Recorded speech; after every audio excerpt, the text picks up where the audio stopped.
Welcome, everyone.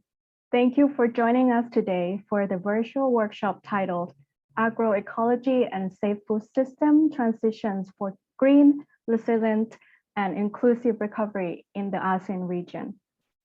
My name is Put, and I will be your technical facilitator today. For assistance, please use the chat function to message anyone with the title Technical Facilitator in their name. Before we get started, I have a few technical notes to explain. If you would like to contribute a perspective, idea, or thought, please use the chat function. If you would like to ask a question, please use the Q&A button. You can find both of these features at the bottom of your Zoom window. We kindly invite you to rename yourself on Zoom using the following convention: first name, last name, and organization. Please note that this session will be recorded for documentation purposes, and we are also streaming live on YouTube to reach a larger audience. This session is also available in Khmer, Lao, and Vietnamese.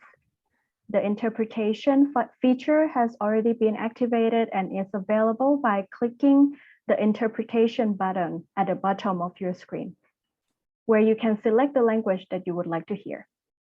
And for those of you who just joined us, welcome and thank you for attending today's workshop. I will now pass the floor to Ms. Hitomi Rankin. Hitomi, the floor is now yours. Thank you very much, Put, for this very important technical guidance. Good afternoon, Excellencies, government officials, stakeholders from research and education institutions, civil society, development partners, colleagues and speakers joining us today. A warm welcome to all of you on behalf of the organizing committee and partners for this event from the Agroecology and Safe Food System Transition Project team. My name is Hitomi Rankin. I'm an Environmental Affairs Officer with the Environment and Development Division of the Economic and Social Commission for Asia and the Pacific and one of the co-chairs of the organizing committee. We start the first day of our workshop with a reminder that we are meeting to focus attention on strategic interventions and initiatives at the national level. We want to understand also the key challenges and opportunities and recommendations also to promote transition. And thirdly, to support the development of guidelines for sustainable agricultural development. We look forward to hearing from our speakers and other contributions via the chat and Q&A. So without further words, I have the pleasure to invite Ibu Armida Salcia Alice Jabana, Under Secretary General of the United Nations and Executive Secretary of ESCAP, to deliver the opening and welcome address. Ibu Armida, may I invite you to please take the floor. Thank you very much, Hitomi. His Excellency Mr. Feng Sakon, Minister of Agriculture, Forestry and Fisheries of Cambodia, Mr. Jong Jin Kim, Assistant Director General and FAO, Regional Representative for Asia and the Pacific, distinguished government officials of ASEAN countries and ASEAN Secretariat, partners and stakeholders from the Agroecology and Safe Food System Transition or ASEAN project networks. Excellencies, ladies and gentlemen, I'm very pleased to welcome you to the virtual workshop on agroecology and safe food systems transitions for green, inclusive, and resilient recovery in the ASEAN region. The report of the United Nations Secretary General, Our Common Agenda, calls for a transformation of food systems. Risk of large-scale food insecurity can be averted by aligning health, climate equity, and the sustainable development goals towards food systems that are sustainable, nutritious, and equitable at all levels. Promoting a transition to agroecology must be at the nexus of such a transformation, as it addresses biodiversity, climate and pollution, and waste equally. Food production and natural resource management is the direct concern of 50% of the ASEAN region's people who live in rural areas. The agricultural sector contributes some 15% of GDP to the ASEAN region's economy. Agroecology transition can play an important role in COVID-19 recovery, leading to a greener, inclusive, and more resilient ASEAN region. This workshop underlines that agroecology is a paradigm shift to boost agrobiodiversity, increase the ability of soils to retain carbon, and strengthen resilience in the face of pests, natural disaster and disease, and increase access to healthy diets. An agroecology paradigm empowers small farmers, helping to mitigate production risk, provide access to appropriate inputs at lower costs, and harness scientific, indigenous, and traditional knowledge. Any paradigm shift needs stakeholder alignment and empowerment, but also needs close review and multilateral support. ESCAP has played an important role in convening stakeholders around food system. We convened regional consultations for the food system dialogue, as well as 4 independent dialogues, with a focus on China and Central Asian countries. We will continue to work with UN system and pay particular attention to supporting follow-up and review on food system transition through the Asia-Pacific Forum on Sustainable Development. We are also collaborating with the ASEAN Secretariat to establish the ASEAN Resource Panel to promote sustainability and circularity in resource use. ESCAP's work on resource use shows that biomass is almost half of all resource use of the ASEAN region. The framework for circular economy for the ASEAN Economic Community has identified the agriculture sector as a possible priority sector for early transition, especially in relation to waste reduction and resource efficiency. ESCAP Center for Sustainable Agricultural Mechanization, or CSAM, is launching an initiative on sustainable management of crop residue as part of the response to better managing waste and air quality concerns. The ASSET project harnesses leading institutions to strengthen knowledge and networking, build capacity, support local innovation processes in farming system and value chain, and scale out agroecology transition at the territorial level. Through our involvement in this project, funded by the French Development Agency, the European Union, and the French Facility for Global Environment, we partner with the FAO and several research institutes and centers to organize this workshop. We expect the workshop to result in useful recommendations to strengthen policy processes from local to national to ASEAN level. We also expect increased stakeholder exchange and networking and enhanced climate action. Recommendation will also target more impactful guidelines for sustainable agriculture. Thank you for your kind attention and active participation. I wish you a very successful workshop. Thank you very much.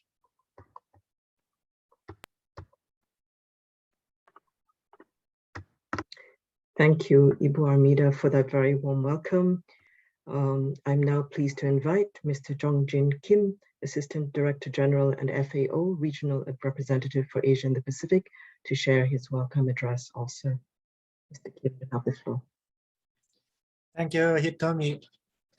Excellency, Mr. Vang Sakon, Minister of Agriculture, Forestry and Fisheries of Cambodia, Ms. Ibu Armida Salsia Alashabana, Undersecretary General and Executive Secretary of ESCAP, senior government officials, partners, distinguished delegates, ladies and gentlemen. It is my great pleasure to take part in the opening of this virtual regional workshop. On behalf of FAO, I would like to thank our colleagues from ESCAP, the French Agriculture Research and Cooperation Organization, or CIRA, and the other ASEAN project partners for co-organizing together with us this very important regional event. In view of recent agreements arising from the UN Food System Summit, this is very timely and relevant to achieve sustainable food system and the SDGs, and particularly in regard to the ASEAN Comprehensive Recovery Framework and the Implementation Plan. The eradication of hunger and poverty is still one of the most pressing challenges of our times, especially in the rural areas in the developing countries. The recurrent natural disasters, persisting conflicts, transboundary pests and disease, and now the COVID-19 pandemic have been interrupting the momentum of achieving SDG, particularly SDG 1 and 2. The latest edition of our flagship report, State of Food Security and Nutrition, published in July this year, estimates that close to 12% of global population was severely food insecure in last year, 2020. That equates to around 928 million people, which is 148 million more than the previous year. About 57 million more people in this region, Asia, were affected by hunger in 2020. This is clearly very worrying. With less than 10 years remaining in our countdown to meet 2030 Sustainable Development Agenda, the world is off track to achieve the SDGs by 2030. As governments focus attention on COVID-19 recovery and stimulus, it is urgent to develop evidence-based guidance and to provide support for government and other stakeholders to accelerate agroecological transition.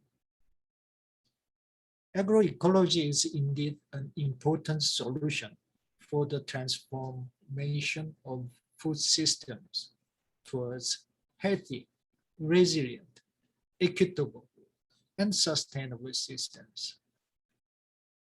Since 2014, FAO has been providing a neutral space for dialogue on agroecology and to understand key principles and conditions to bring it to scale up. This led to the launch of Scaling Up Agroecology Initiative in 2018 by FAO and UN partners. 2021 has been a turning point.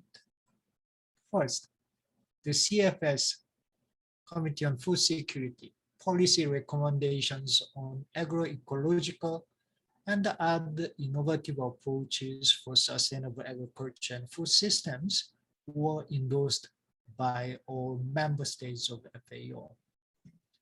Then the UN Food Systems Summit recognized agroecology as an important way forward to boost nature-based solutions for sustainable agriculture and food production. Agroecology is a key part of the approach to achieve the targets of better production, better nutrition, better environment, and a better life, and leaving no one behind. Through capacity building, technology support, normative guidance, FAO continues to build and disseminate frameworks, tools, and metrics to support transitions in line with the national priorities. FAO and partners also developed a tool for agroecology performance evaluation, or TAPE, which is multi-dimensional assessment tool that produces global evidence on agroecology's performance and informs policy making. FAO continues to support efforts to enhance resource use efficiency through the International Code of Conduct for Sustainable Use and Management of Fertilizers, as well as organic matter management optimization as key components of a system redesign towards sustainable food systems. Recycling of carbon and the nutrients is key to sustainable plant nutrition, social ecosystem restoration, and building resilience in the context of an increasingly changing climate.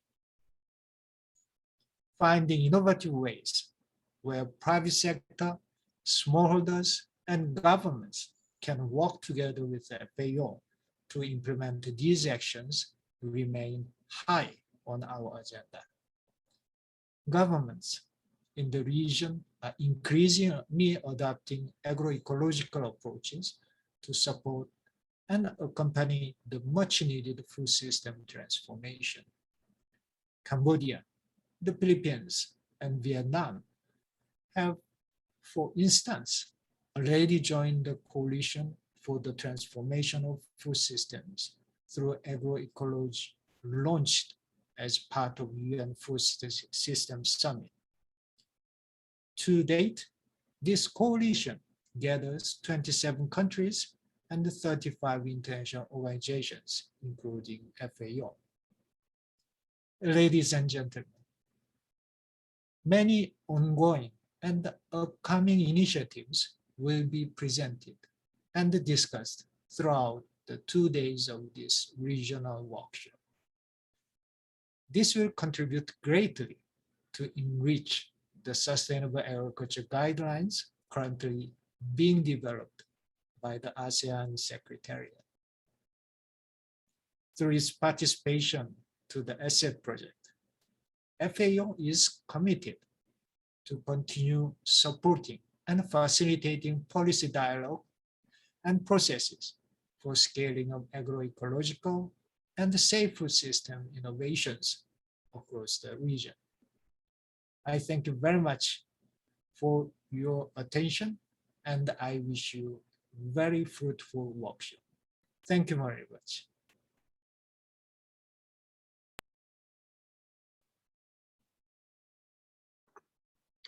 Thank you very much, Mr. Kim, for sharing these messages and important information on FAO's work. I now have the honor to invite His Excellency, Mr. Veng Sakon, Minister in the Ministry of Agriculture, Forestry and Fisheries of Cambodia, to deliver his keynote address. Your Excellency, you have the floor. Thank you. Her Excellency Abida Saryas Alijas Bana, Executive Secretary, ESCAP.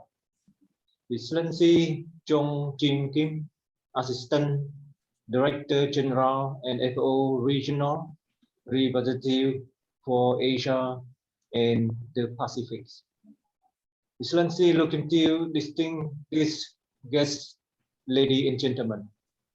Good afternoon from Cambodia.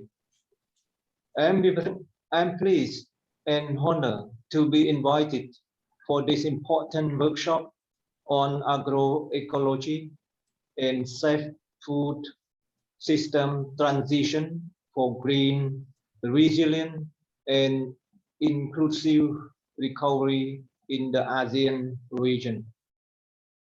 Taking this opportunity, I would like to express my gratitude to the UN ESCAP and ASEAN project for organizing this event that is timely needed as every country in the region faces major challenges of recovering from the COVID-19 pandemic.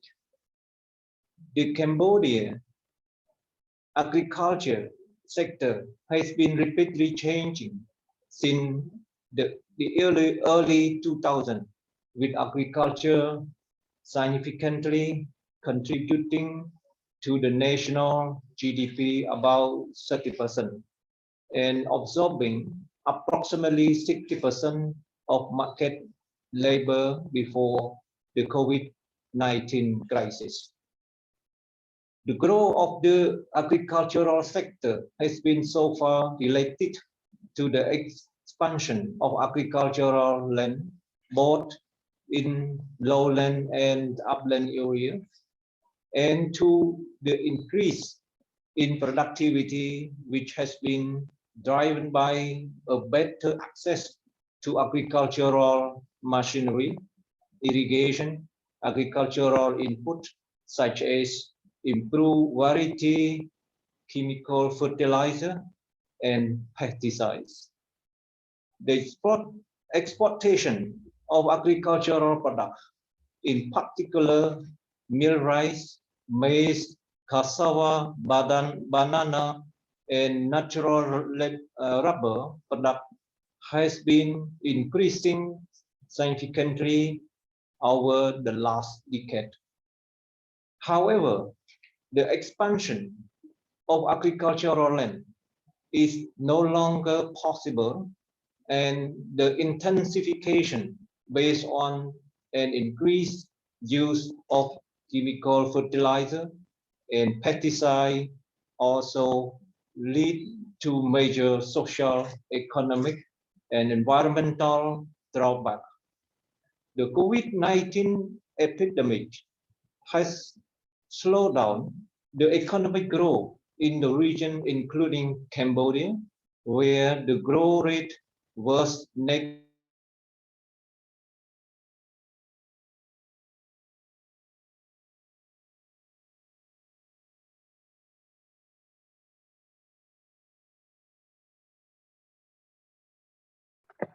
Okay, it seems that we have a technical issue.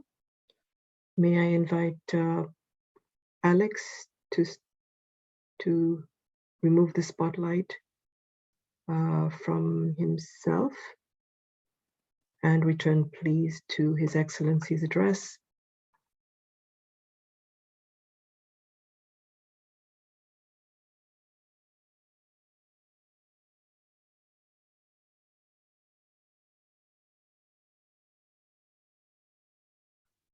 Okay.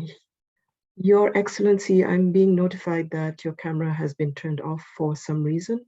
Could you just let us know if you can still hear us?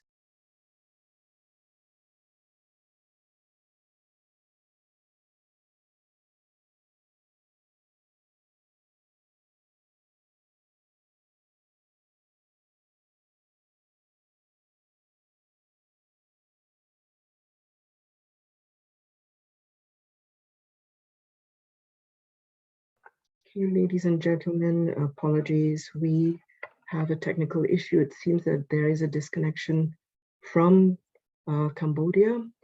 In this case, may I check with the technical facilitators if we can reach His Excellency's team? And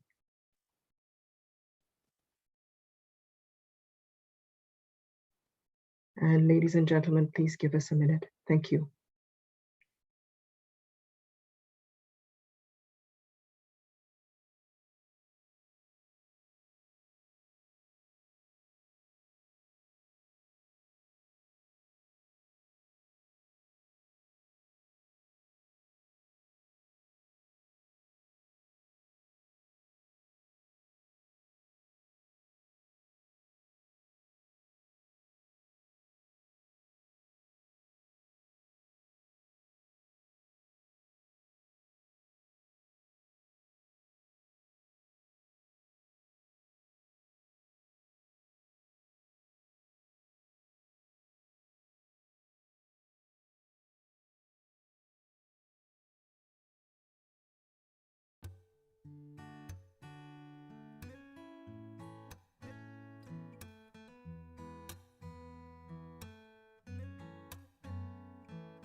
Thank you, colleagues, ladies and gentlemen, for holding.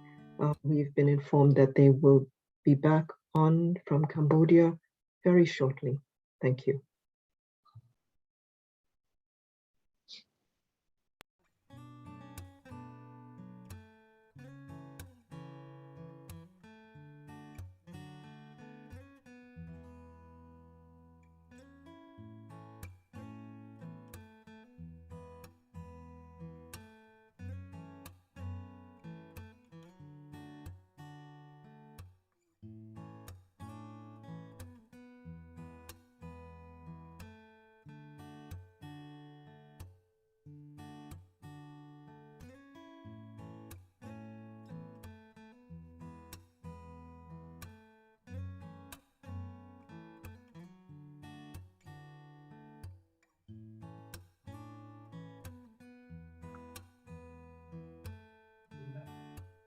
Your Excellency, I believe you are back online.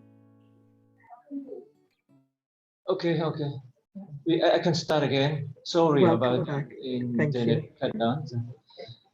The climate change has also significantly affected Cambodia agricultural sector and put food security and livelihood at risk. In the future, climate conditions for the period 2025-2050, most of Cambodia agricultural area are likely to be at high exposure risk of drought. Under a high emission scenario, agricultural yield will be greatly impacted by the climate change. Why sustainable losses from flooding 62%, drought 36% have already damaged the agriculture sector. Smallholder farmers are particularly vulnerable to this climate change risk given their dependence on rainfall and volatile crop yield, with single crop being at the particular high risk to crop failure. Cambodia has undergone a rapid transformation from forest cover to agricultural land, and our turn of the traditional rotational to diversify cropping system. With a recent estimated 42% of Cambodian land is being moderately to heavily degraded at an estimated cost to the country of 677 million US dollar per annum. Driven by high market demand, repeat land conversion have had severe degradation impacts on the limited remaining forest cover, biodiversity, and soil loss.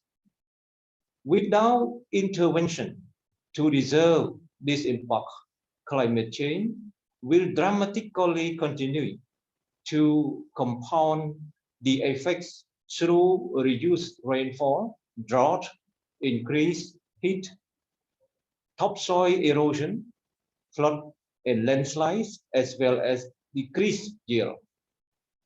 Restoring soil and well as well as conserving water are among the most needed requirements to advance farm sustainability and contribute to climate change adaptation and mitigation. To meet future food need, it is imperative to transform agriculture to deliver food safety with innovative farming system and financial mechanism with an explicit emphasis on the wider set of environmental and social outcomes. Reflecting on these challenges, and in line with the ASEAN vision and strategic plan for food, agriculture, and forest 2016-2025, the Royal Government of Cambodia and the Ministry of Agriculture, Forestry, and Fishery are engaged into the promotion of sustainable agricultural production and suffer food systems which are more inclusive, more competitive, and more resilient. This paradigm shift is based on the principle of sustainable intensification and agroecological transition. To achieve this transition and contribute to the attainment of sustainable development goals, a number of policies have been implemented. The Agriculture Strategic Development Plan 2019-2023 emphasize that climate resilience and sustainability are among the core principles addressing the adaptation and mitigation to climate change and issues related to agricultural land resources. The agriculture sector Master Plan 2030 reiterate the priority in enhancing agricultural productivity, diversification, sustainable intensification, modernization, and commercialization by enhancing crop production and sustaining ecological system. In addition, the Royal Government of Cambodia is committed to join hand in hand with the international community. First, combating and degradation under UNCCD framework through the National Action Program to combat land degradation 2018-2027 and land degradation neutrality target 2018. Second, restoring the biodiversity through the National Biodiversity Strategy and Action Plan. Third, adapting and mitigating the climate change through the ratification of Paris Agreement and joining the fourth per thousand initiative. Fourth, implementing the National Strategic Plan on Green Growth 2013-2030, the Cambodia Climate Change Strategic Plan 2014-2023, the updated Cambodian nationally determined contribution NDC, and fifth, transforming food system through agroecology, joining a coalition for the transformation of food system through ecology within the framework of the United Nations Food System Summit. Excellency, Luciptiu, distinguished delegate, ladies and gentlemen. To accomplish our commitment, MAS is significantly engaged since more than a decade in conservation agriculture and more recently in the agroecology dynamic in connection with neighboring countries. In May 2020, the Cambodia Conservation, Agriculture and Sustainable Intensification Consortium was launched at aim at strengthening coordination across sector, bringing together 5 ministries and the Chamber of Commerce. CASIS provides support to all stakeholders, promoting conservation, agriculture, and sustainable intensification toward agricultural modernization and agroecological transition. CASIS will play a key role in terms of policy dialogue, contributing to the Lao PDR facilitated initiative on agroecology for the ASEAN. I'm also pleased to announce our ambition to upgrade our main experimental station, the Boknau Conservation Agriculture Research Center, as a national and regional training center for conservation agriculture, sustainable intensification, and agroecology, thanks to its legacy with the longest conservation agriculture experiment and demonstration in the region. A 5-year strategic plan 2022-2026 will be finalized by the end of the year, and we expect that our development partner will join us to reach our goal with the development of this national and regional training center on agroecology. To foster the dissemination of agroecological and conservation agriculture practices, the Department of Extension for Agriculture, Forestry and Fishery implement an extension model called Mitkasiko, mean friend of farmer, aiming at the engaging the private sector into transition to conservation agriculture and sustainable intensification in agroecology. The carbon financing initiative will also be implementing incentivizing smallholder farmer who will transition to conservation agriculture and sustainable intensification and agroecology. This pilot initiative is implemented through ASET, FFM, the conservation agriculture, sustainable intensification and agroecology concept and principles are progressively integrated into bachelor and master curriculum of the Agricultural Institute and University. To build capacity of the new generation of lecturer, scientists, and agronomists, the Royal University of Agriculture has implemented the Center of Excellence on Sustainable Agricultural Intensification and Nutrition, aiming at strengthening the research capacity and education in the field of sustainable intensification.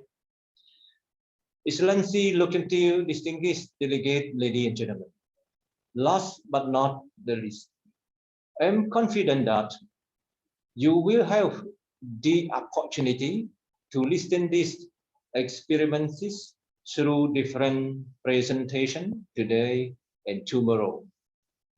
I hope that these experiences from Cambodia could be good lesson learned and reflection for other countries in the region. Based on our rich experiences, we are definitely willing to contribute to ASEAN guideline on sustainable agriculture and to support the agroecology and safe food system transition for a successful implementation. Thanks once again to the organizing committee and thanks to all Cambodian colleagues and partners who are dedicated their time and energy to achieve this result.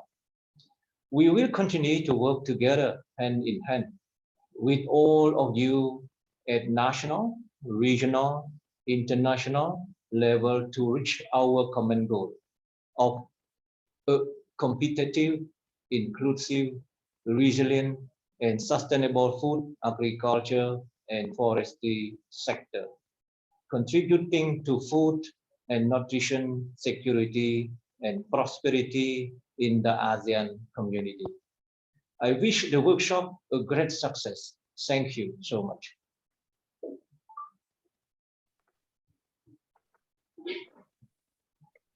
Thank you, Excellency, for these really important messages and for your persistence in staying with us for this session, and to all of our opening speakers for a really good start. May I invite Ibaramida, Mr. Kim, and His Excellency Veng Sakon to put their cameras on while they are on, so we can take a picture. I will be taking a picture now. Okay, 3, 2, and 1. Thank you. That's it. Thank you so much. So now with this very good foundation, We move to the next segment, and I invite Dr. Estelle Bianabe of CIRAD and co-chair of the organizing committee to take us through the next segment. Estelle, please. Thank you very much, Hitomi. Thank you very much all for joining. Thank you, His Excellency Vang Sakon, Ms. Armila Salcia, Alice Jabana, Mr. Jong Kim Him for your opening speech. Now we will be moving in setting the scenes towards agroecology and safe food system transition. And may I invite Dr. Min Pham Quang to open his screen. Dr. Min Pham Quang is the Assistant Director of the Sectoral Development Directorate, and is the head of the Food and Agricultural and Forestry Division in the ASEAN Economic Community Department. I would like also to invite Dr. Errol Pereira, who is advisor to the ASEAN on the guidelines for sustainable agriculture. Thank you very much in advance for providing us with key insights on the development of the ASEAN guidelines on sustainable agriculture, which is underway and to which our workshop today and the ASET project more broadly intends to contribute. The floor is yours.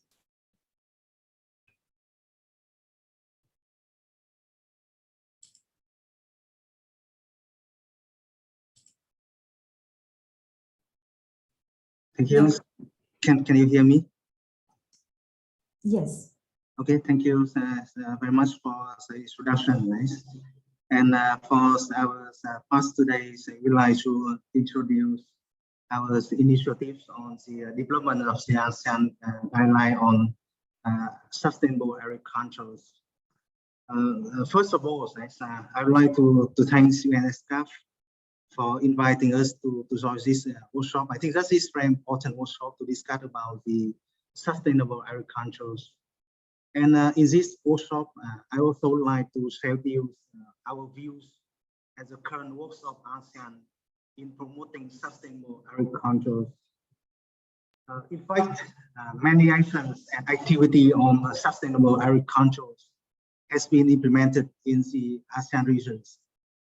And through the implementation of these activities and actions planned, we also observe that the current public support to food and agriculture has helped to rapidly increase production and productivity of the agricultural food sector in the region.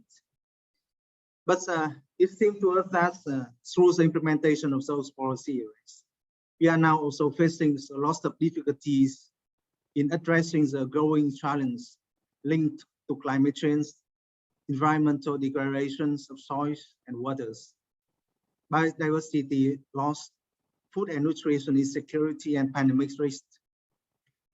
We also observe that in many cases, public policy and support exacerbate these risks in the region. In our view, we think that urgent transitions is needed towards a sustainable agriculture that needs to deliver healthy diets and resilient livelihoods that takes place within the environmental boundaries. It should also maintain, protect, or restore our natural ecosystems. In general, we also view that the sustainable agriculture should also cover support the generation of better economic livelihoods and incomes for farmers and rural communities. It should also reduce agricultural environmental footprint. In fact, we also observe that sustainable agriculture needs to use inputs and resources efficiently, and thus can reduce the use of non-renewable inputs and resources, thus has harmful impacts on climate and the environment in the ASEAN regions. We also believe that the sustainable agriculture needs to promote agricultural practices or best agricultural practices that sequesters or minimize the greenhouse gas emissions and enhance the resilience of agri-food system to pest, disease, climate and other shocks.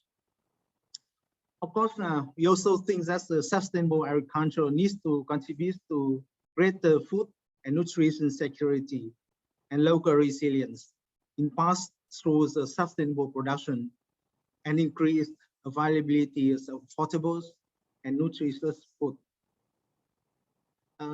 Through the developments and implementations of many policy and activities in the region since 2015, right? I just wish to introduce some policies that I believe that's very important for the sustainable agriculture, for promoting sustainable agriculture in our regions. One of the most important documents at this point in time is the vision and the strategic plan for ASEAN cooperation in food, agriculture, and forestry in 2016 and 2025. This document was adopted by the ASEAN Minister on Agriculture and Forestry in 2015, and also give a lot of directions and policy guidance to the member states to promote the cooperation in agriculture and food in the period 2016 and 2025. The second important document that I also believe that we also need to, that's already introduced by the ASEAN, include is the ASEAN regional guidelines on food security and nutrition policy. Recently, in dealing with the impacts of the COVID-19, just in 2021, the ASEAN Minister on Agriculture and Forestry also released a statement of the minister in response to the outbreaks of COVID-19 to ensure food security, food safety and nutrition in ASEAN region. And recently, the ASEAN, in coordination with the partner, also implements the ASEAN guidelines on promoting responsible investment in food, agriculture, and forestry, the implementation of the regional guidelines on climate smart agriculture. And at this point in time, the minister also just adopts the ASEAN guidelines on promoting the use of digital technology in food, agriculture, and forestry. I believe that this also regional policy also plays an important role in order to promote the sustainable agriculture in the region. In fact, various platforms have been established to promote sustainable agriculture, such as the ASEAN Working Groups on Crops, the ASEAN Working Groups on Livestock, and the ASEAN Working Groups on Fishery. Recently, ASEAN also established the ASEAN Climate Resilient Networks and the ASEAN Negotiating Group for Agriculture under the UNFCCC. Those working groups is very important to promote the activities and provide the recommendation for the member state to focus on not only the sustainable food, but also to promote the best practices in order to deal with the climate change issues. I was made to understand that just a few days ago, the ASEAN Negotiating Groups for Agriculture, or ANZAS, together with the ASEAN Climate Resilient Networks, have just finished negotiating the terms of the global work plans because Coronivia joint works on agriculture under the UNFCCC at COP26 at Glasgow. The ANZAS negotiated and also promotes the transformation of agriculture to low emissions and resilient food system. We hope that all the partners, ESCAP, FAO, also can work with us through the ANGAS or ASEAN Climate Resilient Networks on the conducting the activity related to the coronavirus or work on agriculture. That's recently, right? That's last year in November, the ASEAN Comprehensive Recovery Framework and its implementation plans was adopted by the ASEAN leaders. The frameworks also emphasize the need to develop the ASEAN guidelines on sustainable agriculture. And this, although this one is one of the important initiatives under the framework, the recovery framework.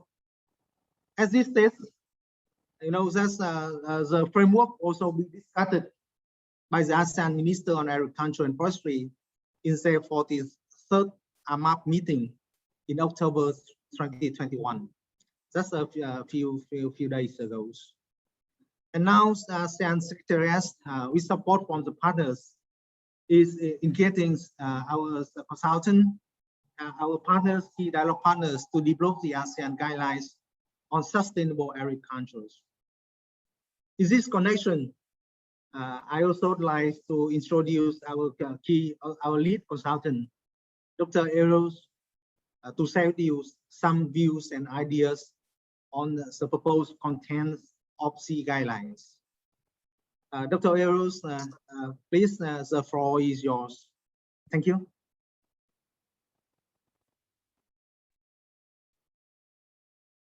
Okay. Good afternoon, Your Excellency and ladies and gentlemen. My name is Ero, and I'll try to basically just give a brief introduction to the to what Dr. Min has so eloquently said already. Basically, we are working on a set of sustainable guidelines. Now, this is a short summary, and I'll try to not take up too much of your time on it. And in fact, there are quite a few details I just brush over, but we'll be more than happy to discuss any of these points further on. Basically, as has been said in previous summaries as well, the last couple of years has actually exposed weaknesses in the food production systems in agriculture, aquaculture, animal husbandry, and the way we farm in ASEAN. Now, what we've been looking at is actually a set of guidelines that would be a real practical set of guidelines for ASEAN to work on. And if you look at sustainable farming is as described on that picture in front, divided into the economy, the community, and the environment, as every one of you well know. Then when we have this drive for more food production, the tendency is to go to more agricultural inputs to produce what is envisaged as more productivity. But as we'll go through with you, I think many of you already, because of your involvement with this area, you know all these items, but I'll just run through some of them. We're trying to reduce the reliance on the use of agrochemicals. As you know, ASEAN has really up the use of its agrochemicals, and we're trying to reduce the reliance of the use of agrochemicals used in agriculture, aquaculture, and animal husbandry. And at the same time, in order to reduce that, you got to have practical steps to be able to have our farmers reduce that reliance and at the same time attain the productivity we need. So we are looking at developing the use of cost-effective valorized fertilizers and feeds from agriculture and food waste. I'm sure all of you know the environmental impact of and the amounts of agriculture and food waste we produce within ASEAN is a huge amount that actually is left to what do you call that?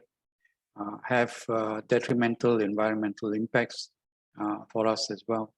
So we are developing the use of more and encouraging the development of these cost-effective valorized fertilizers.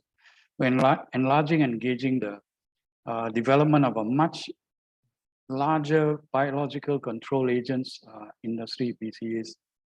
Basically, a very good study was done, I think, in 2014 within ASEAN on this, and but due to various reasons, not much has come out of it, and basically we need to relook into this area again. We're trying to increase the competitiveness and value of ASEAN food products. Again, our lessening competitiveness is we have a huge import bill for agriculture, agrochemical inputs. And these agrochemical inputs are not only not sustainable, they also take a heavy toll. And as with the recent increases in fertilizer, nitrogen-based fertilizer prices in the world demonstrates this is a huge cost on the farmer, and we can we be encouraging the use of valorized fertilizers from our agri-base. We also trying to engage with compliance with world standards now. We have quite a large export to the world in food products, and many of our export markets are tightening their standards. With their standards being tightened, we have to look at complying with these things. And compliance means several things I'll come to in just a second. But we're also trying to develop systems that provide more equitable sharing of the economy to farming communities, which you all will be again very well accustomed to. Now, for the community, we're gradually reducing the import and use of highly hazardous pesticides, broad spectrum pesticides and neonicotinoids, and having a relook at and trying to do suggest ways forward on antimicrobials, the excessive antimicrobial use as well in our farming technology. We, again, expanding the use of safe BCA, hopefully through national legislation and regulation. Now, another very important thing is we're running programs that will re-establish the centrality of a healthy soil through use of the, this one is called the Soil Health Card Program, and this one is a program that's being developed together with India as well. Not got the time to discuss this today, but we're very willing to think. Again, it places the soil health as a centrality to healthy agriculture and food production.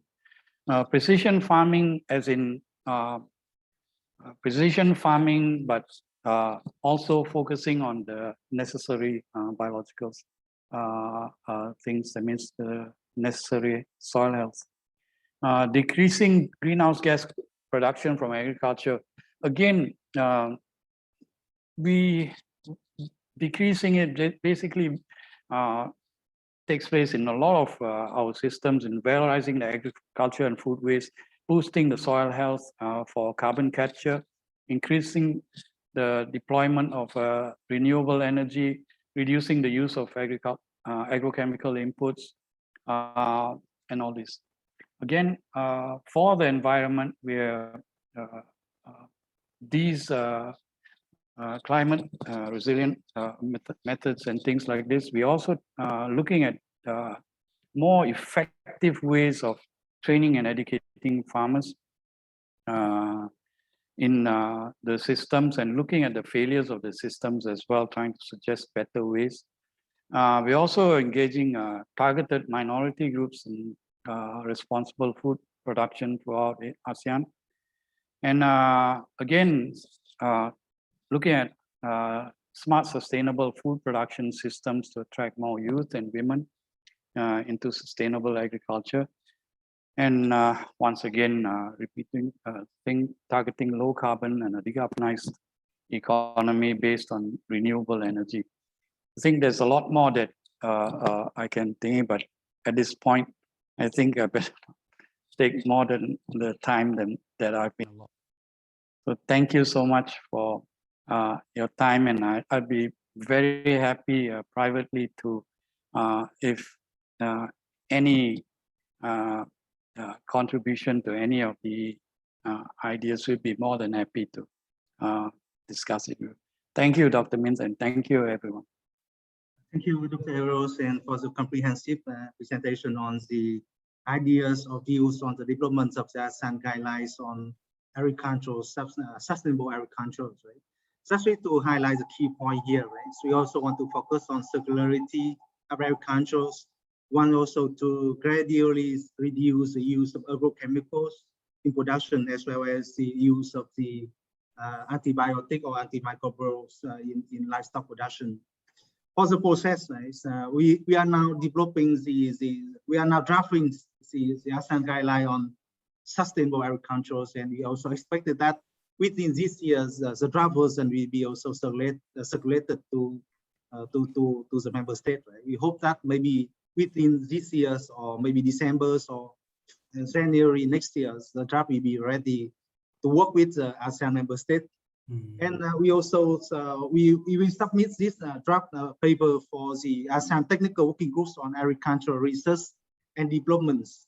And then for the SOMAMAP leaders, senior official meeting of ASEAN ministers for endorsement before going to the ASEAN ministers on agriculture and forestry, which will be organized tentatively in October next year, 2022, for adoption and implementation. At the same time, right, we also was developing some concept papers and project proposals, like Dr. Ero also mentioned. Right? We also want to reduce the use of practices of crop burnings, and we also want to improve the soil health in the region. And we are now developing service projects activities, and we also expected that our partners will also support us for the implementation of these projects. Of course, during the development of the ASEAN guidelines on the sustainable agriculture, we will also further discuss with the member state and our partners to identify the best practices, the key principles of the guidelines for the implementation. We want this is practical guidelines for implementation at the country levels and to bring real benefits for the farmers and agricultural cooperative. So with that, our presentation also stop here, and we also very happy to respond any questions that also can be raised by our participants. Thank you, and back to you, Dr. Estes. Thank you so much for your very rich and comprehensive presentation, Dr. Min and Dr. Ehol. Yeah, thank you so much for setting the scene on the ASEAN ambitions, the ASEAN framework, and also for providing a rich elements on the contents that you are working on drafting these guidelines. I would like now to turn to having the insight from different country representatives on their vision and the country strategies on how to move towards sustainable agriculture and food system. So may I invite first Dr. Nguyen-Do Anh Tuan, who is Director General of the International Cooperation Department from the Ministry of Agriculture and Rural Development from Vietnam, to open his screen and give his speech on the Vietnam sustainable food system and related policies. Dr. Tuan, the floor is yours.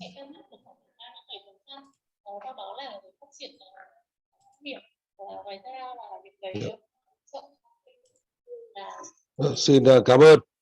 Kính thưa Ngài Vesakhon, Bộ trưởng Bộ Nông lâm Campuchia.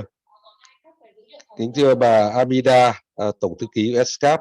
Kính thưa ông Jong Jin Kim, trưởng đại diện của FAO tại khu vực châu Á Thái Bình Dương. Kính thưa toàn thể quý vị đại biểu. Hiện nay Việt Nam đang chuẩn bị cái chiến lược phát triển nông nghiệp nông thôn bền vững đến năm 2030 và tầm nhìn đến cái năm 2050. Thì có hai cái ý chính trong chiến lược hiện nay chúng tôi đang chuẩn bị thôi. Ý thứ nhất là chúng tôi muốn biến từ một cái ngành đơn thuần là chỉ sản xuất thành một ngành kinh tế nông nghiệp hay là kinh doanh nông nghiệp, hay tiếng Anh chúng ta gọi là agribusiness. Và nếu mà chúng ta đã nói đến kinh doanh nông nghiệp thì chúng ta phải làm sao tính tới cái việc là được nhiều hơn từ ít hơn, tức là đầu vào thì ít đi, từ cả giống, cả phân bón, cả hóa chất, cả tài nguyên nước, tài nguyên đất. Và đồng thời cái đầu ra thì phải tạo ra cái giá trị nhiều hơn, không nhất thiết phải là sản lượng, nhưng mà tính ra giá trị là giá trị nhiều hơn.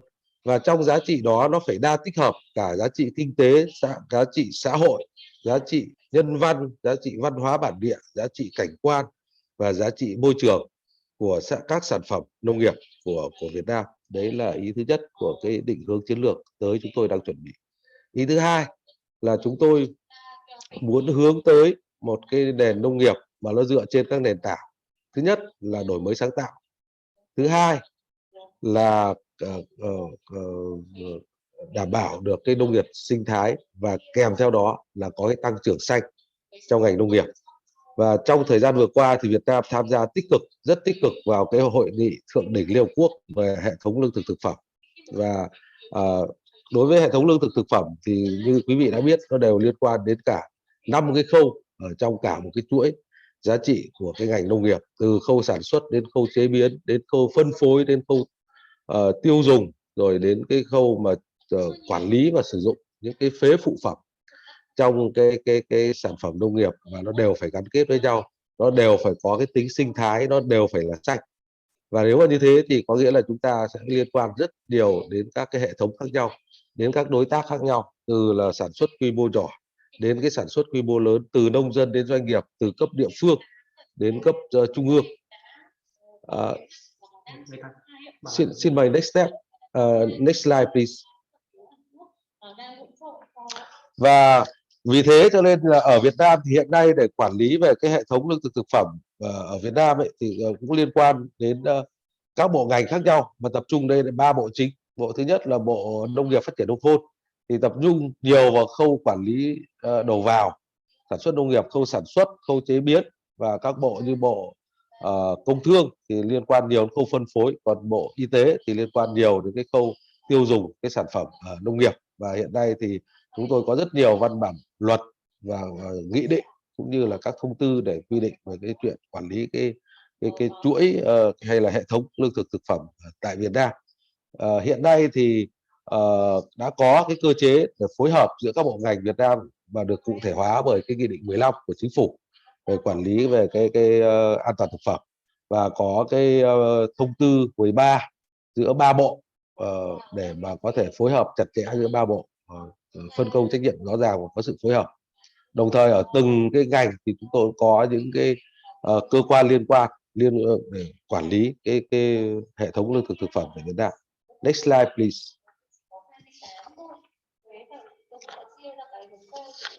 Về hệ thống lương thực thực phẩm như ngành nông nghiệp Việt Nam thì tôi có thể nói vắn tắt này, đóng vai trò rất quan trọng đối với quốc gia, tại vì đây là hiện nay thì cái ngành nông nghiệp vẫn còn chiếm một cái tỷ lệ khá lớn trong GDP, khoảng 15%.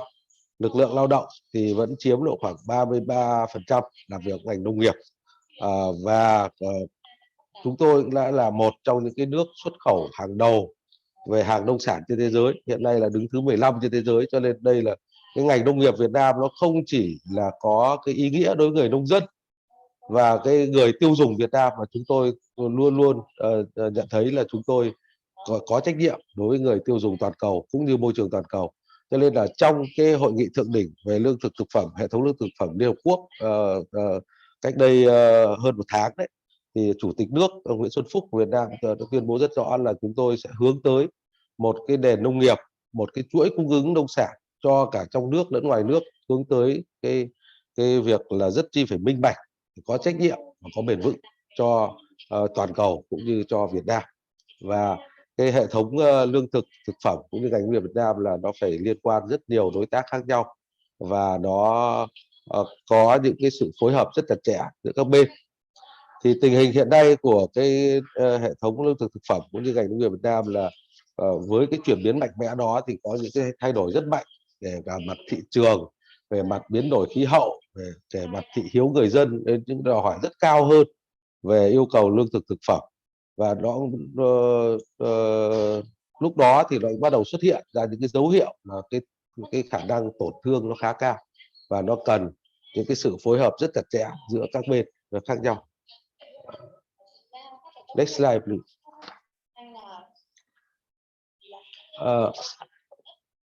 Please move next slide.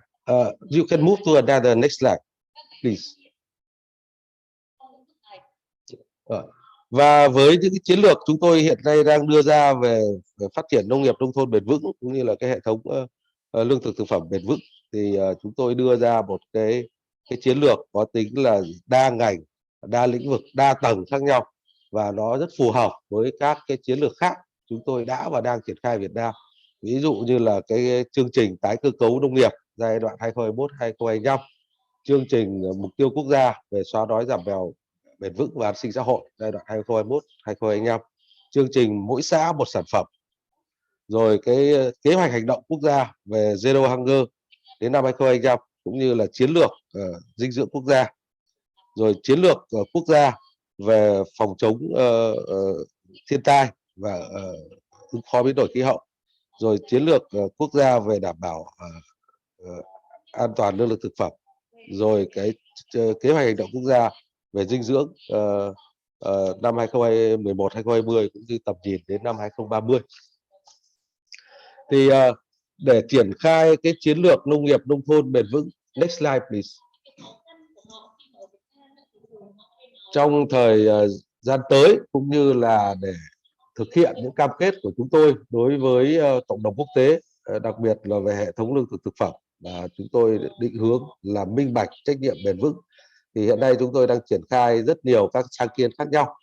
Và một cái sáng kiến mà tôi muốn giới thiệu quý vị đây là cái sáng kiến về cái trung tâm đổi mới sáng tạo về lương thực thực phẩm, và ở hiện nay Việt Nam đang phối hợp chặt chẽ với diễn đàn kinh tế thế giới World Economic Forum để có thể triển khai tại Việt Nam. Hiện nay đang trong khâu thiết kế. Thì đây là một cái hệ thống mà chúng tôi sẽ tính tới là nó sẽ phù hợp với điều kiện Việt Nam. Có nhiều cái bên tham gia khác nhau, cả đối tác công, đối tác tư, đối tác trong nước, đối tác ngoài nước, đối tác trung ương, đối tác địa phương, để mà làm sao đưa ra những cái đổi mới sáng tạo để tăng cường những cái hệ sinh thái về lương thực thực phẩm bền vững và tăng cường cái việc chuyển đổi hệ thống lương thực thực phẩm theo hướng bền vững. Và chính phủ Việt Nam thì muốn tạo ra một cái trung tâm đổi mới sáng tạo về lương thực thực phẩm tại Việt Nam, và kết nối với giữa các địa phương Việt Nam, giữa Việt Nam với các nước trong khu vực, đầu tiên là các nước khu vực Đông Nam Á, để mà có thể đưa ra những cái công nghệ số để giúp những cái tạo ra những chuỗi giá trị nông nghiệp thông minh. Và sau đó thì dựa trên cái hệ thống trung tâm này đổi mới sáng tạo lương thực thực phẩm, thì chúng tôi sẽ tìm cách để nhân rộng và tăng cường chuyển đổi nông nghiệp theo cái hướng mà xanh, bền vững và phát thải thấp. Tức là từ một cái cường quốc mà chỉ có rất nhiều lương thực, có xuất khẩu nông sản nhiều, thành một cái cường quốc nông nghiệp xanh, cường quốc nông nghiệp bền vững và cường quốc nông nghiệp phát thải thấp. Thì chúng tôi đang thiết kế cùng với diễn đàn kinh tế thế giới để làm sao dụ ở cấp trung ương thì có thể ra những cái trung tâm, những cái hub về mặt thông tin và mặt tri thức cho cái hệ thống lương thực thực phẩm, chia sẻ với tất cả các địa phương cũng như với các quốc gia lân cận. Còn tại các địa phương, các cái vùng sản xuất lớn thì chúng tôi phối hợp chặt chẽ với các công ty đa quốc gia cũng như các tập đoàn trong nước để tạo ra các mô hình, ví dụ như là những cái agro park, những cái agro industrial park, hay là agro industrial cluster, hay là làm ra những cái mô hình spin-off, phối hợp chặt chẽ giữa các doanh nghiệp và các cái trường đại học cũng như các viện nghiên cứu. Và chúng tôi kỳ vọng là trong vòng 2 năm tới chúng tôi có thể hoàn thiện được cái trung tâm đổi mới sáng tạo lương thực thực phẩm tại Việt Nam với đầy đủ các cái cấu phần về mặt chính sách, về mặt công nghệ, về mặt thể chế, về mặt tổ chức liên kết ở trong cái giữa các tác nhân trong chuỗi giá trị, về mặt liên kết giữa Việt Nam và quốc tế. Và chúng tôi rất mong muốn là hợp tác cùng các quý vị trong trước hết là các nước trong khu vực ASEAN, và sau đó là đối với toàn cầu. Một lần nữa thì thay mặt cho Bộ Nông nghiệp Phát triển Nông thôn, tôi cảm ơn lời mời của ban tổ chức và chúc hội thảo chúng ta thành công, chúc quý vị mạnh khỏe. Xin chân thành cảm ơn.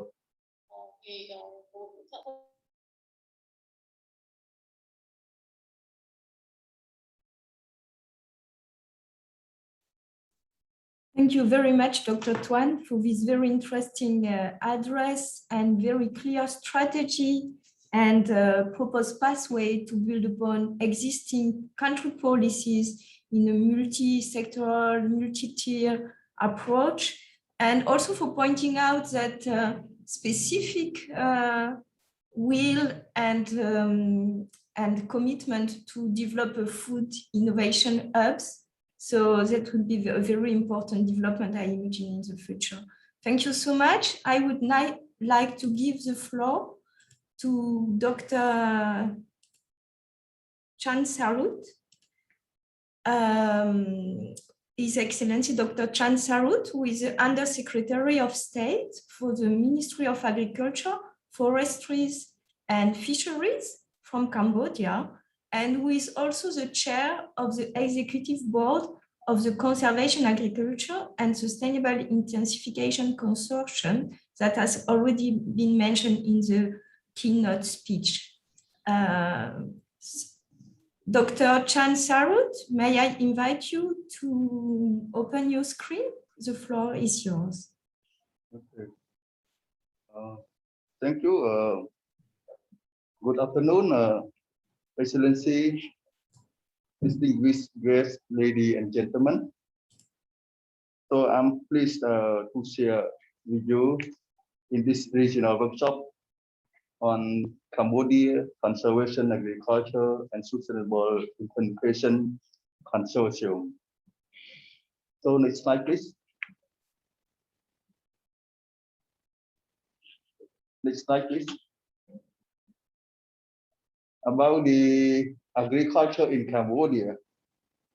So the Cambodia agriculture is a key driver for economic development. So achieving a sustainable agricultural growth at 5% per annum aim to achieve the Royal Government of Cambodia objective for food security, poverty reduction, and increased climate resilience. Next slide, please. However, Cambodia also still face several challenges in agricultural sector, as well as on soil erosion. As you may know that because of the climate change, there are also several negative impact on the agricultural production. That's why there is a need for Cambodian agriculture sector to transform itself from increased production through land expansion with unsustainable use of land resources toward sustainable intensification. Next slide, please. And you can see that there are a lot of the challenges that we face as the annual, by the estimation that annual cost of the land degradation is estimated at about the 677 million of US dollar, or 3% of the country GDP. And conventional tillage practice may increase soil loss by 30 times more than conservation agriculture practice on 5% slope. And soil erosion result in losses of carbon stock about the 870 kg per hectare, and nitrogen 90 kg per hectare, phosphorus about 0.42 kg per hectare, and K about the 10 kg per hectare. Next slide, please. Because of the several concern that we face on the agricultural production, that is why we try to look for the appropriate sustainable agriculture for our country as well. So we also would like to thank to the CIRAT that who with the support from the RLA, who introduced the conservation agriculture in Cambodia. As you may be aware that about the conservation agriculture is based on the three principles. The first, minimize use of tillage or zero tillage. The second one, the cover crop, and the third one, the crop rotation. There are several benefits from that: the soil restoration, soil carbon accumulation, water infiltration and retention, and efficiency and profit. Next slide, please. Okay, good. So we try to introduce different kind of the sustainable application for the development of the adaptable management practice on conservation agriculture and sustainable intensification. So we test several the application and also apply from the rubber, maize, paddy, and the other the crop as well since 2004. So we still we have and observe that there are a lot of benefit from this conservation agriculture and sustainable implementation in our country. Next slide, please. So that is why that we need to establish Cambodia Conservation Agriculture and Sustainable Implementation Consortium. So we just a shortcut we use the word the classic. So as I already mentioned that we thankful the CIRAT, with the support from the AFD who introduced conservation agriculture activity in Cambodia since 2004. And we still that, however, we have a lot of the activity on research and the demonstration. However, it's the lack of the participants from the private sector and other stakeholders in the field of agriculture, conservation agriculture. So that's why we try to find a way how we could scale up and try to get more the stakeholder to involve with this approach. And that's why we need to establish the Cambodian Conservation Agriculture Sustainable Intensification in Cambodia in order to work together on addressing the issue in order to make conservation agriculture and sustainable intensification more accessible to farmers through the market actor offer the service. Next slide, please. So you can see we have the three layers. The first one that we call the Ministry of Agriculture, Forestry and Fishery is the decision and making level. And then we have the second layer we call the management level, the Casting Steering Committee. It consists of the line ministry from the Ministry of Interior, Ministry of Environment, Ministry of Water Resources, and Ministry of Women Affairs. And we also have the private sector representative at the Cambodia Chamber of Commerce as well, joining a board on as a steering committee. And the lower level is called the executive level, that where I and also the team who implementing the activity as the executive board. And we have several line department and also with the private sector as well as with the development partner who join with us. With the support from the CASIC Secretariat, we are implementing the several activity, and we also have the 4 subcommittee.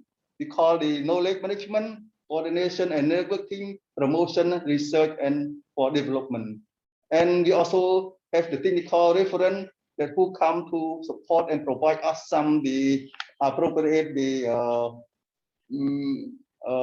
technology that we could be able to apply in our country as well. And we also have several development partners who also want to join and cooperate with us for introducing the conservation agriculture and sustainable implementation and agroecology transformation in our country as well. Next slide, please. And you can see that from the 2004 until the 2018, that the several number of the farmer or stakeholder who apply the conservation agriculture fully or partly is still remaining law.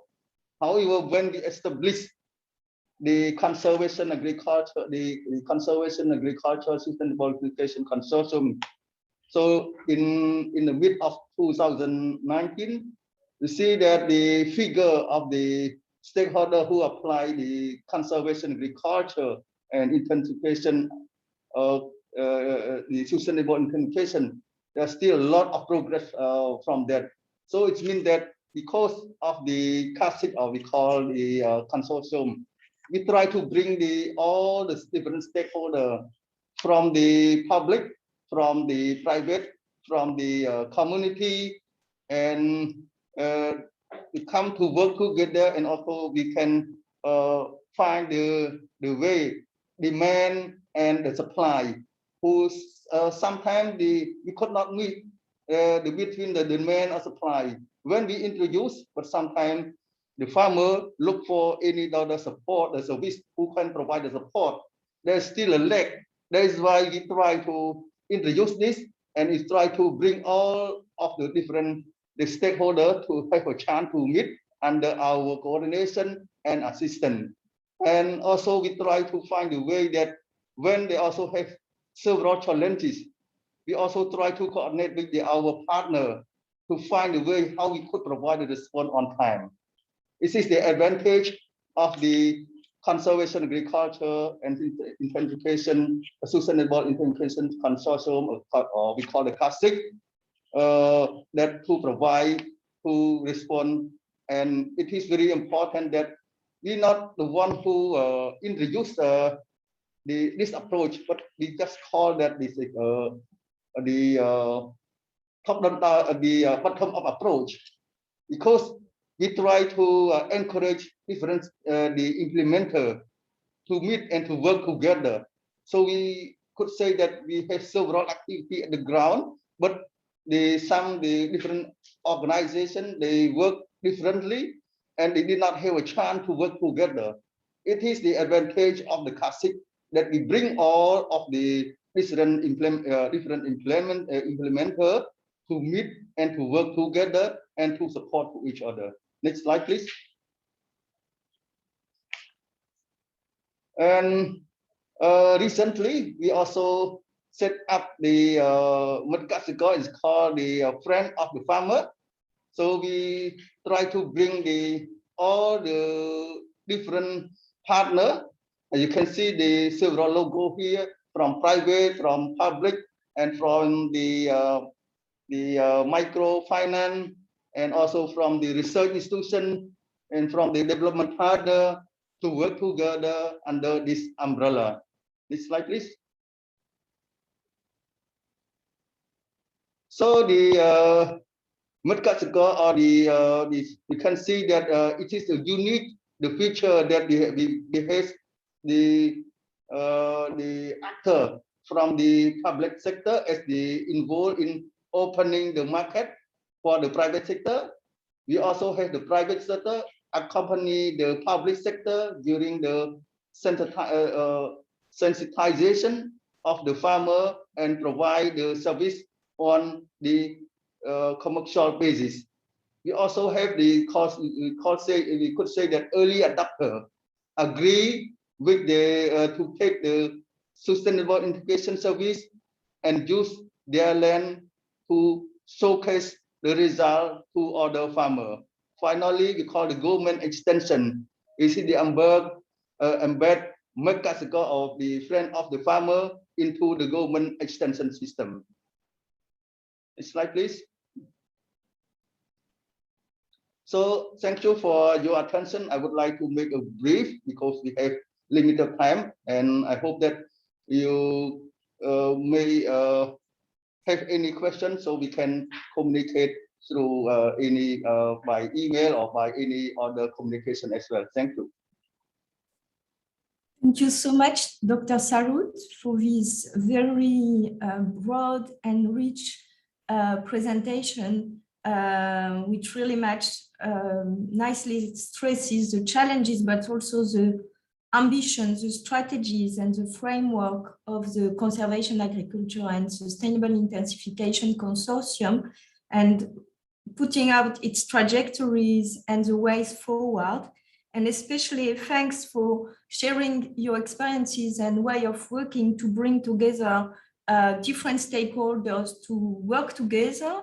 And I well noted that very innovative approach to extension model, Metcasecor. Thanks a lot for sharing that. I'm sure there will be a lot of interest into it.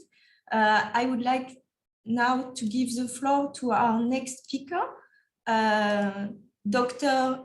Sapantong Tateva, who is the Deputy Director of the Department of Agricultural Land Management of the Ministry of Agriculture and Forestry of Lao PDR, and who is also the focal point for LICA.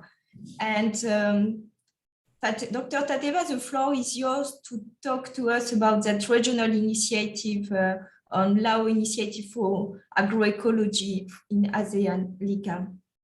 Thank you for opening your screen, Dr. Tateva. Yes, thank you very much. Let me, sorry. Okay. Actually, I mean, it's like, since we have this, I mean, initiative, I mean, in very early stage, you know, I mean, like in the country, Laos, I mean, almost the same time as Cambodia, I think, like early 2000 that we were started this, and then I mean in the 2016, I think, like we were started to propose this, I mean, Lao initiative on conservation, agriculture, and agroecology. And can you go to the next slide, please? Yeah, I mean, the objective of the Lao initiative or LICA is just, I mean, to share the success and learning experience within ASEAN country. I mean, on the political or institutional mechanisms, and also, I mean, the efficient support of agroecology transition. And at the same time, I mean, facilitated, I mean, on the inter-country analysis, I mean, with this, I mean, experience through the ASEAN Partnership or Sector Working Group on crops, I mean, precisely, and facilitate the design of ASEAN guideline and for the policy support agroecology transition. This is the three objectives that, I mean, we try to achieve, I mean, for the LICA initiative. Next, please. Yeah, I mean, the process, I mean, of the LICA, I mean, like we start from 2012, I mean, in 34 AMAP meeting in Lao PDR, and then, I mean, like the concept has been circulated, I mean, in the next some meeting in Malaysia in the following year, and 2015 in Naypyidaw, I mean, they asked for the, I mean, agriculture management system that, I mean, to what they call for active participation from the member country of this. I mean, precisely, I mean, 2016, the first LICA meeting was organized, I mean, in Vientiane, that was attended, I mean, 5 ASEAN member country, I mean, Cambodia, Laos, Malaysia, and Myanmar and Singapore, where it's the secretariat, I mean, domestic senior official. 2017 also, we were presented LICA in enlarged, I mean, conversation of the agriculture and own agroecology practice has been included into LICA. And also having sharing, I mean, the main things, I mean, comparing as much as possible, I mean, harmonizing the national regulator of agroecology, and at the same time, in order to progressively develop common position, I mean, of agroecology in ASEAN. And 2021 also, I think, like, I mean, this year, I mean, ASEAN and some AMAP meeting, we were presented, and then at the same time, I mean, the LICA initiative, I mean, also was included into the strategic action plan of the ASEAN sub-working group on crops. I mean, on the action plan 2021-2025. I mean, and just like that was what we are doing. And then next, please. Okay.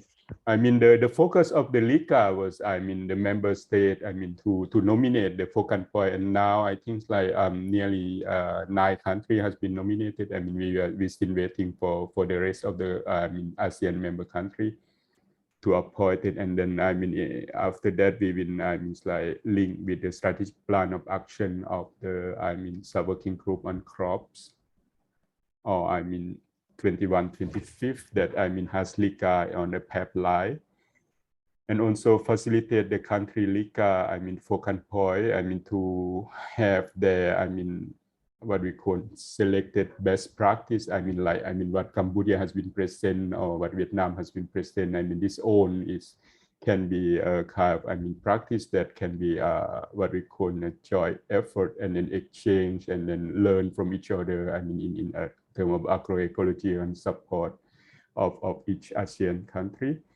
and facilitating the collective of own analysis. Successful what we call the policy by LICA focal point. Like the implementation of what what they could have been presented to the ASEAN, and at the same time you show your success story, and then sharing how to which is really good practice for each country to adopt the different practice into this political arena. Okay, next please. Okay. Thank you very much. Thank you so much, Dr. Tateva, for bringing these key features of the ASEAN level LICA initiatives, and for pointing the framework, the trajectory, and the ambition. We acknowledge that we are well behind schedule, but we would still like to take 2 questions which have been asked in the Q&A, and please do not hesitate to ask further questions. Firstly, I would like to ask Dr. Min, please to answer a few ASEAN questions, which is about whether there is any harmonization mechanism regarding sustainable agricultural production and food system among ASEAN member states. Thank you, Estes, for the question, and also thank you. I think that's for this question, right? For ASEAN. In fact, there are several working groups to work with together and identify the priority activity for sustainable agriculture. For example, in ASEAN now we have the ASEAN working groups on crops, and they also discuss a lot about the standards in agricultural production, right? And then the member state also discuss about the organic agriculture, and they also try to discuss about the harmonization and certification process in the crops sectors. At the same time, right, ASEAN also established the ASEAN working group on livestock, and discuss about different matters relating to the animal disease and zoonotics in the region. Also the same, right, working group on fisheries, they also discuss about the ASEAN good agricultural practices, and we try to develop the ASEAN regional guidelines on the crop sectors, on livestock sectors, and fishery sectors. We call that GAP, good agricultural practices, good animal husbandry practices, and good agricultural practices. So that is the key thing, right? So I mean, that's as a regionals. We also have ASEAN also prepares and develops the regional guidelines, and the regional guideline was implemented through the relevant sector working groups. For example, crop, livestock, fishery, and forestry. Even for organic agriculture, they're also working on that. So at the same time, right, so ASEAN also set up the several network, for example, climate resilient network, to implement the climate smart agriculture. And as mentioned in my remarks, ASEAN also established the ASEAN negotiating groups for agriculture to discuss about matter under the UNSCCC on climate change and low carbon emissions. In addition, right, ASEAN also some technical working groups on research and development, on training and extensions, and even for halal food, as the member said, also discuss about the standards. So, in order to answer the question, right, so is there any mechanism like this? Yes, in ASEAN we have mechanisms. A regional guidelines has been developed. For example, regional guidelines on promoting responsible investment, regional guidelines on food security and nutrition policies, or even regional guidelines on the use of the digital technology has been introduced. And we try to harmonize the regional policy with the country or with a national policy. In other words, right, we try to align the national policy with the regional guidelines. So the mechanism already there with ASEAN, and it's coming time, right? We try, because the ASEAN guidelines on sustainable agriculture will be developed for the implementation within next years. So together with the relevant working groups that I already mentioned, right, we will try to identify the priority for the sustainable and circular agriculture for the implementation in the year 2022. So we also appreciate the support from our partners, from development partners, FAOs, ESCAP, and other organizations to support us on the implementation of the ASEAN guidelines on sustainable agriculture. I believe that I can address the question. Thank you. Thank you so much, Dr. Min. Another question now for Dr. Tuan from Vietnam.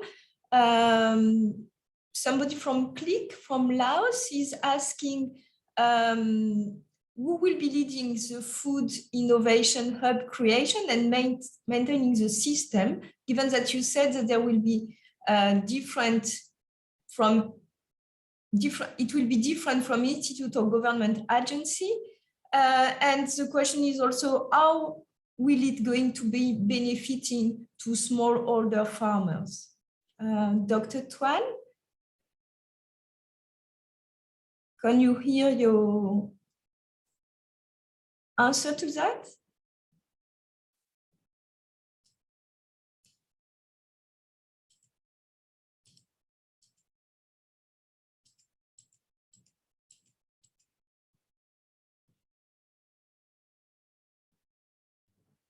Dr. Tuan from ICT Mod Vietnam.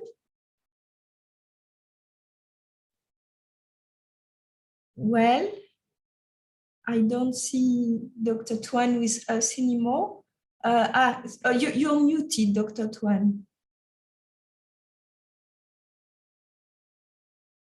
Maybe we've got another question for you, Dr. Min, asked by Pham Bang Hoi, who is asking if you bring circular perspectives into agricultural policy development, how could you treat crops, animals, fisheries in such a perspective?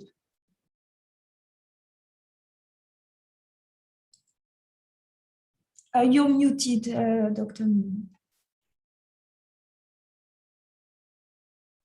Thank you. Can you hear me now, right? You can hear me now, right? Because I think that this question is very interesting question, right? And in fact, at this point in time, right, if you look at the definition of agriculture in ASEAN region, right, it's also cover crop, livestock, and fishery. For the circularity, right, we also think that's because that one is a key part of the guideline, right? We focus on circular agriculture, and for crop sector, for example, we try to reduce the burning practices by developing some projects, right? Because at this point in time, the ideas, we still developing the ideas on crop sector, right? But we already has in my one project proposal regarding to the crop burning. So we try to use the rice straw, right? At this point in time, ASEC also work with our partners to focus on the rice straw, because we also want to use technologies, and we want to also reduce the burning practices from the straw price, right? And then develop the straw price to the other alternative. For example, from the straw, we also can use a fertilizer, right? You can make fertilizer from the straw. We also can make the alternative for the plastic packaging, and we also can use it as a pearls.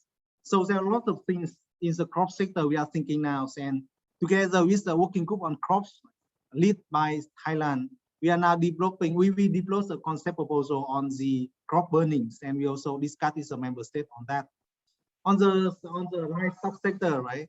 I believe that Vietnam also taking the lead to develop a strategy 2020 to 2021, 2030 on the biogas, and then we also want to work with the with the different partners, right, to implement the strategy on bioenergies and biomass from the livestock production. There is no activity at this point for fishery, right? But we also try to see what will be the key activity for fishery sectors. That we also want to, you can promote the circularity in the region. Perhaps Dr. Aero also can support me, right, to highlight some key points that you want to promote the circularities in the crop, in the livestock and the agricultural sector. But maybe crops and livestock I already mentioned. Maybe for agriculture, Dr. Eros, do you have any view on that? Dr. Errol, thanks very much for joining. Please be very short as we are running very late and unfortunately we won't be able to address any other questions. So yes, the floor is yours, but thanks very much as we really need to move on. Only focus on agriculture, Dr. Errol. Okay, thank you very much again. Be as short as I can. Basically, for circularity within agriculture, we normally, again, the entire thing about circularity is bringing waste products that we have produced from many of our agricultural industries back into play, into both agriculture, aquaculture, animal husbandry. And aquaculture is similar to the fisheries as well. We produce huge amounts of waste from the processing as well. And all these things are, we talked about valorizing waste earlier on. All these things are all the potential inputs. We've actually already got many systems that actually valorize these inputs. So either as feeds or fertilizers and things into these systems. We've, like I say, I don't have time just now to go into all the details, but just to say that waste from agriculture, from aquaculture, from all the processing of these things actually can be circularized back into the system and actually form very cost-effective inputs, either fertilizer or feeds. I better stop there. No, continue with all the science. Thank you. Thank you so much. And in any case, we will have plenty of opportunities to be dealing and addressing this question tomorrow, especially maybe for that last question during session 2B. So we are now moving to our next session. Apologize that we won't be able to have a break now. I'm now giving the floor to, so do not hesitate to raise questions at any time as we have today, but also different sessions tomorrow where we're very much go into more details about the different dimensions. Pierre, the floor is yours. Thank you very much. Thank you, Estelle. Good afternoon, everyone. So I'm very honored to be the moderator of this important upcoming session. So now we'll focus on challenges, opportunities, and recommendations for accelerating agroecological and safe food system transition in the ASEAN region. So one of the objectives of this afternoon will be to provide elements contributing toward the elaboration of the ASEAN guideline for sustainable agriculture, which was already a little bit introduced in the previous session. And therefore, we anticipate hearing first-hand experience and lessons learned from the region. This will help to both have a reality check of what are the challenges on the ground and to provide concrete recommendations to move forward. But before we start, I would like to make a few general announcements. So first of all, as you know, the discussion will be interpreted into Lao, Khmer, and Vietnamese, so you can set up your settings. For our distinguished panelists, remember to speak clearly at measured pace, although I'm speaking a bit too fast, I understand, and ensure a good audio setup to ensure that interpreter can do their work well. For all participants, kindly send your question or comment in the Q&A box so that they can be addressed either live if we have time or later on. So our session now is going to be organized around 3 parts. First of all, we will hear from the ASET project on how it contributes to the transition. Then we will have a panel discussion with 7 distinguished experts. And finally, we will have the contribution from representative of development partners who are critical stakeholders to accompany the agroecological transition. So without further ado, I would like to give the floor to Ms. Lucie Reynaud, General Coordinator of the ASET project and Regional Coordinator of the ASEAN Network. She works for the French organization GRET, and to Dr. Estelle Bienabe, that now you know well. So she's a scientific coordinator of the ASET project, and she works for the French Research Institute, CIRAD. So Lucie, Estelle, you have 10 minutes and the floor is yours. Thank you, Pierre, for this introduction. Good afternoon to everybody. We will, with my colleague Estelle, we will share some key challenges, opportunity, and recommendation on how to support and accelerate agroecology from the perspective of the ASET regional projects. Next slide, please.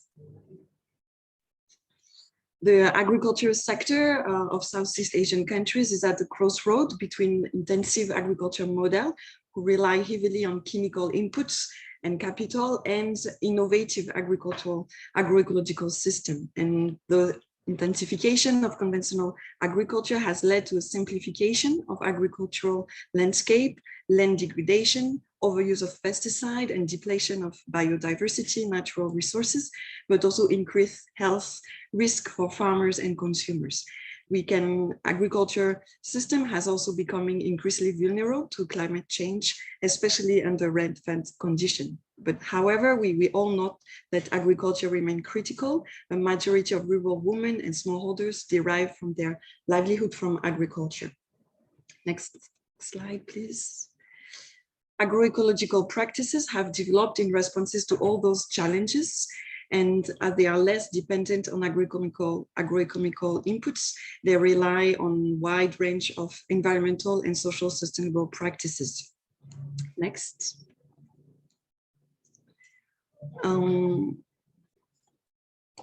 In Southeast Asia, there are many initiatives and diversity of experience that have been that are ongoing and developed in the field, which are contributing to agroecological transition. However, they remain at a small scale. Next, please. And there is this need of knowledge mobilization as it's insufficient so far to support scaling up of agroecology. Next. In addition, food safety is a rising concern, especially related to high pesticide residue and contamination of soil and water. And though responding to this higher demand for safe food that can open opportunity for millions of small-scale farmers, we have seen it from Vietnam presentation, it still represents significant challenges. And where food safety standard requirement may threaten the access for most of the vulnerable food suppliers and to those new remunerative markets. And we have all observed also that during this COVID-19 pandemic, the local food system has become more resilient and has offered new innovation for distribution and markets. Next, please. So this is the main challenges for us, for this community to support this tradition, how to support this tradition to move from a relatively standard and simple model of production, but also for food system toward a more mosaic and diversified production with increased diverse connection to export and domestic market for value chain and food system. Next, please. Agroecology has been increasingly conceptualized through those 10 and then 13 key principles of action and implementation at different scale. Agroecology has been described now as an integrative approach towards sustainable food system, and social movements, practices on the field, but also science have contributed to this increase in visibility, but also to its recognition. Next, please. We acknowledge now that there is an increasing mobilization and momentum of agroecology transition across scales, from global to local level. We notice a diversity of initiative, coalition, but also a shift in policies for a more intersectorial and integrated of scales. We notice also multi-stakeholders processes at different scales, and that research are convoced to be part of this to provide more intersectorial dimension. Next, please. And then I will hand over to my colleague, Estelle. You are muted, Estelle. Acknowledging all this and intending to embed ourselves in the dynamics that Lucy has just presented, I would like briefly mention where we stand from the asset project perspective, as we intend to help bridging the existing gaps, and especially the knowledge gap between the different scales of actions and across sectors. What we are doing is that our vision and the key pillars of our theory of change are, first, that strengthening capacity and increasing knowledge and ownership of targeted stakeholders will enable them to shift toward agroecological and safe food system transition. And second, that generating contextualized knowledge and providing multi-scale evidence of the performances and multi-dimensional impacts of agroecological practices within safe food system will enable multiple stakeholders to support and implement the shift towards the system transition. As mentioned previously, this project is funded by AFD, the European Union, and the French Facility for Global Environment, and it gathers a consortium of 27 partners, which are pictured in this slide. Next, please. So, where do we depart from? We depart from a longer-term trajectory of partnerships and initiatives. This consists in particular in the ASEAN network, which is an open coalition of civil society organizations, farmer organizations, academic and research institutions, as well as private sector organizations. Next.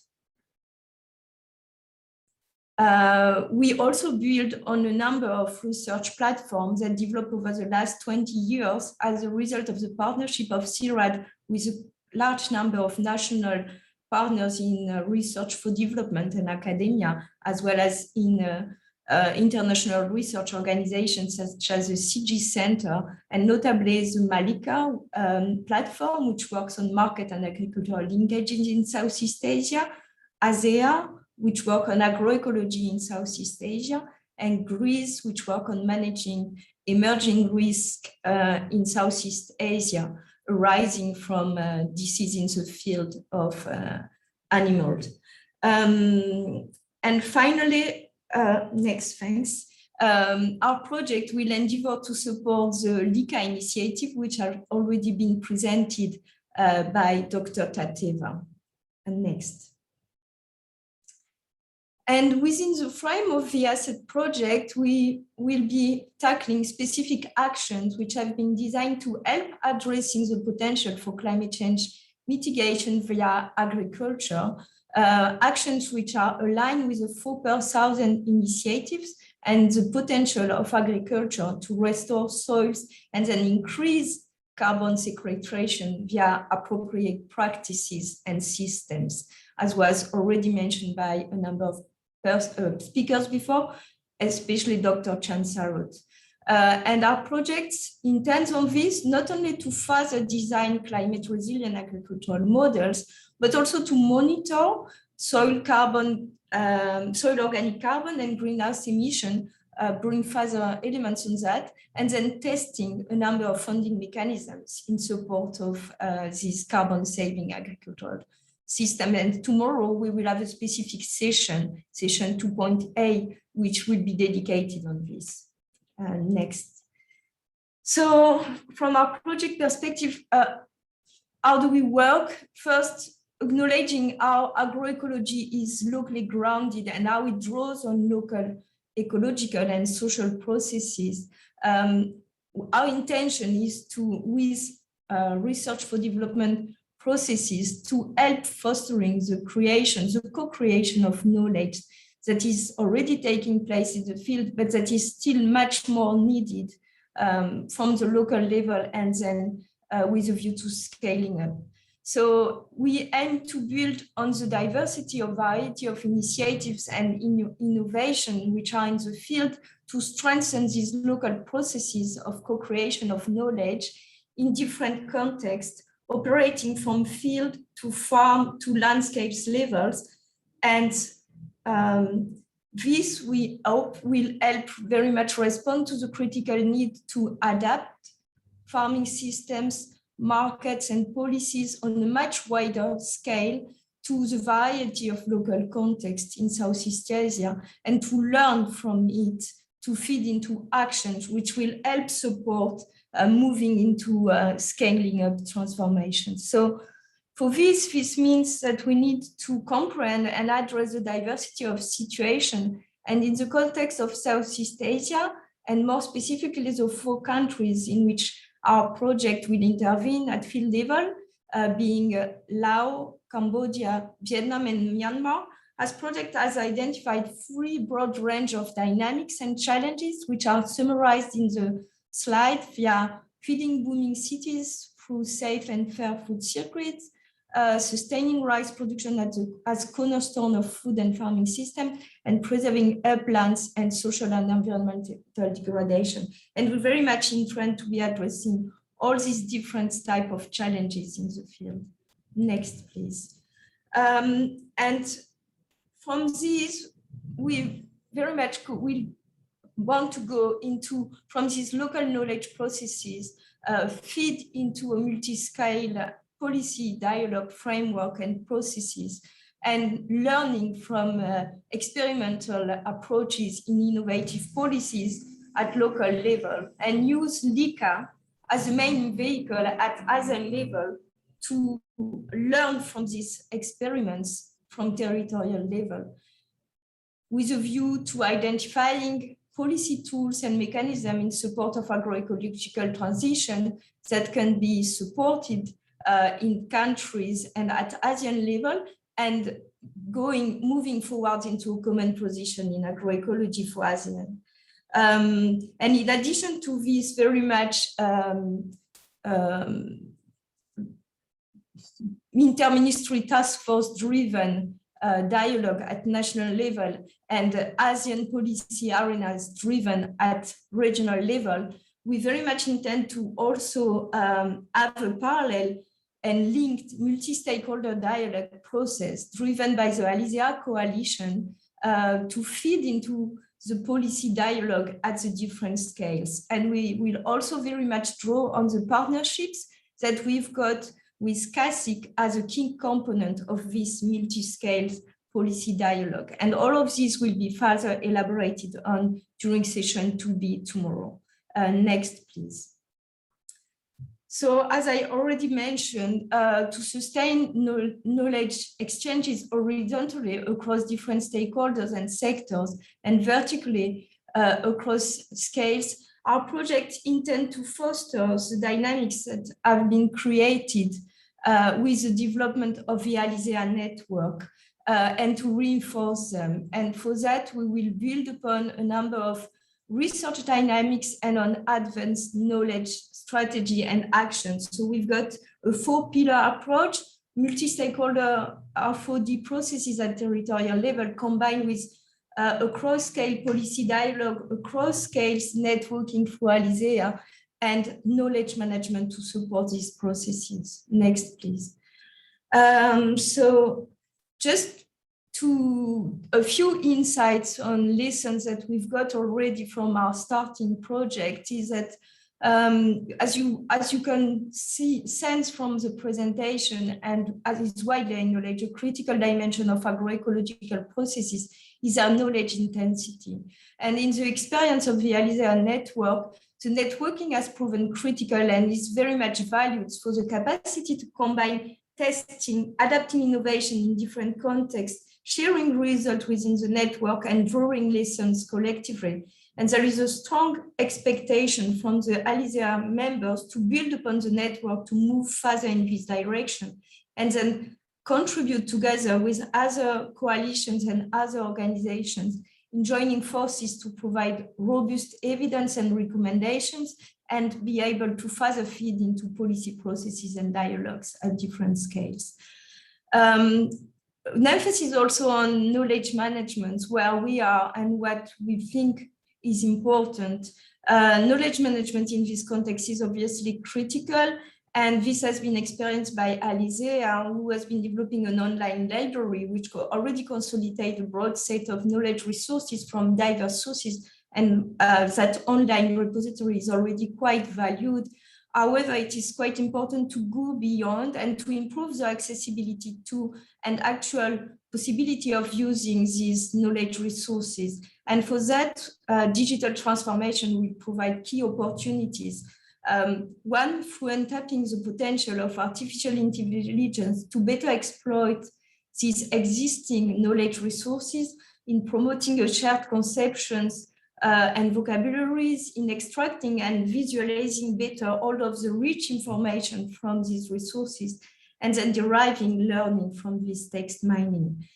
A second critical dimension that we wanted to point out is that we clearly trust that there is a high potential with designing digital tools, including apps, but this is not enough.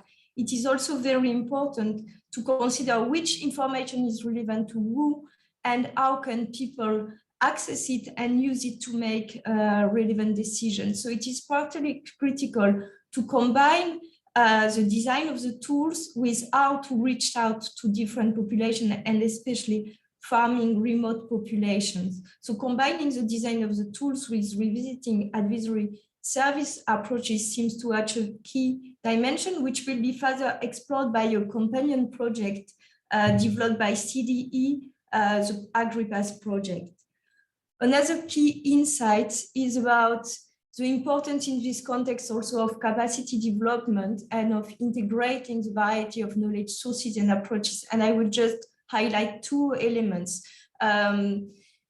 It has been very well shown by Wael Nails and Pierre Ferrand, who have been scrutinizing the curricula from the higher education institution in the region, and notably the agricultural universities, that there is a clear lack of higher education curricula which are addressing agroecology and sustainable development in the region. And there is a clear need then to better connect agroecological knowledge communities and the new approaches that are being developed in this context with a higher education institution and their programs. And this will be one of the things that we will be tackling in an upcoming conference that you can see on the slide. And second, just to point out that in reaching out to different audiences, there is a potential of raising awareness of local journalists through dedicated training sessions on agroecologies, including field days. And we feel that this could make a big difference in supporting broad outreach. Next, please. And the last element, important element from our research perspective is that, as is well known, there is no one-size-fits-all solution. There is a clear need to really go beyond the general recommendation, and agroecology approaches and innovations clearly show the untapped potential for improved resource use efficiency that can be really harnessed through tailoring farming practices and systems to local needs and local capacities. And second, we also wanted to highlight that we strongly believe there is a critical need globally and notably in the context of Southeast Asia to change approaches towards more adaptive research and co-design of innovations with farmers at the core and working in participatory processes to set and adapt jointly targets through learning by doing. Two final elements before I just conclude. Transformation cannot be worked out in silos. Agricultural changes, market changes, and policy changes must be conceived together and it, for example, to ensure uptake of sustainable practices by farmers through market linkages. It's not only about adapting farmers to market requirements, but it is really about transforming markets to farmers' needs and to what farmers are doing in transitioning. And in particular, this can be by adapting quality standards to better value the variety of sustainable practices already on the ground. Final comment, we really want to stress the need to enrich the conception of what is currently seen as performing farming and food system with regard to sustainability concerns, and to broaden the scope of the impacts that are actually being accounted for. And so therefore, we think that this will help better informing when we better conceptualize the performances, better informing policies and actions at different scales, and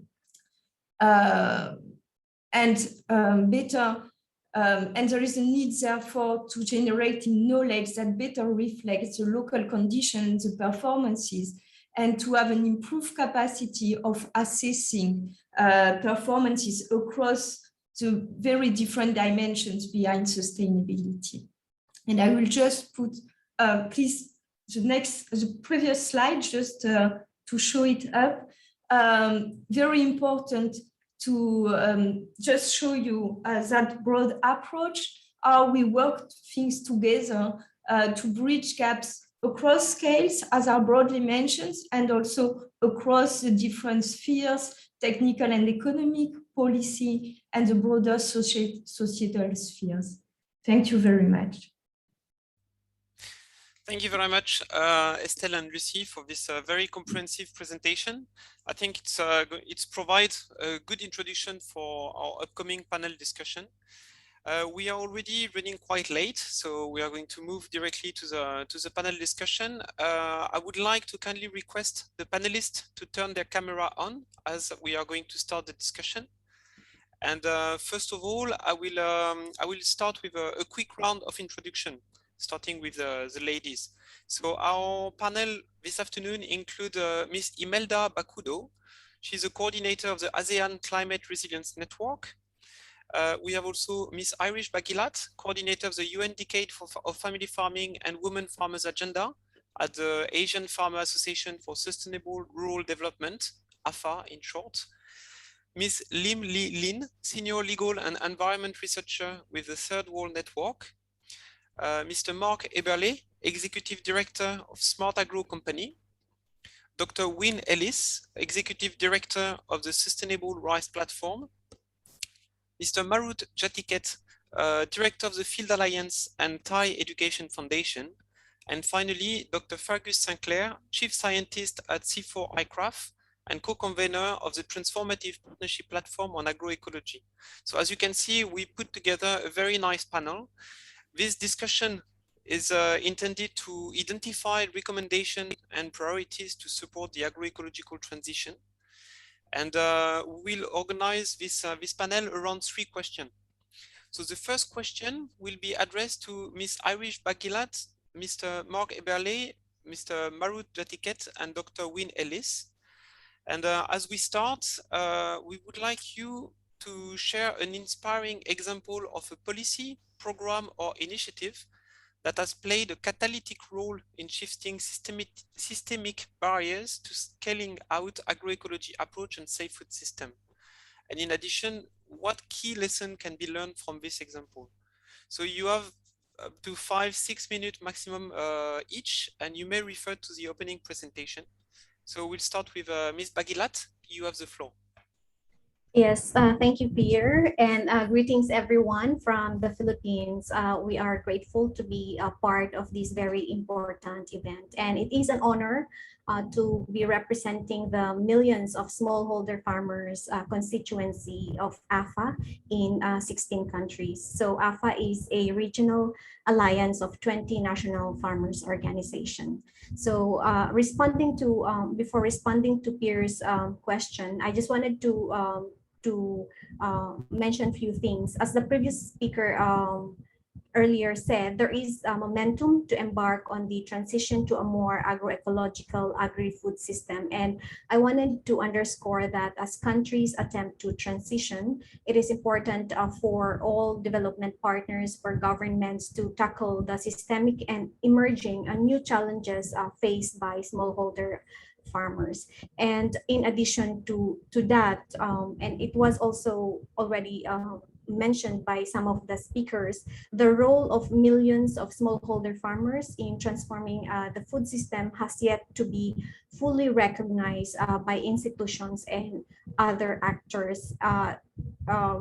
They are seen as beneficiaries rather than actors and partners. So I wanted to highlight 3 ongoing initiatives and mechanisms that put farmers at the center of the processes. And I hope that what I will be sharing with you will help as we scale out agroecology. So I want to share 3 initiatives. That's the Farmers Forum, the Collective Action on Forgotten Food, and the Million Voices Initiative. So as I have said, these programs recognizes farmers' organization as partners, as actors, rather than recipients of programs or technologies, partners in achieving healthy and resilient food systems. So about the Farmers Forum, while this is within the context of agriculture and rural development, the establishment of Farmers Forum in 2005 by IFAD was very instrumental in strengthening farmers' organization at the regional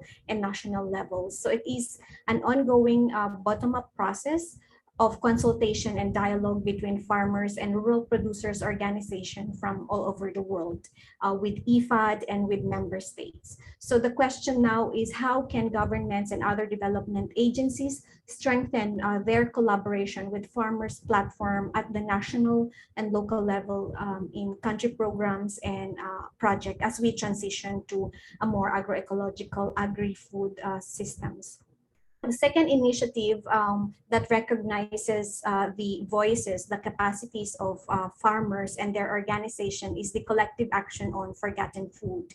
This is an ongoing program with GFAR, Alliance Biodiversity International and SIAT, APAARI, MS Swaminathan Research Foundation, and Crops for the Future. So this collective action is about the governance of agricultural innovation systems. So along with our partners, we have produced a manifesto for a new vision of research and innovation systems to support forgotten food. I wanted to highlight a process that we have done in this program. Prior to developing the manifesto, we have conducted a perception survey among farmers, our members and partners in 19 countries. And this perception survey has informed or has helped us develop a farmers declaration in Asia Pacific, which in turn informed the Asia Pacific region manifesto and forgotten food.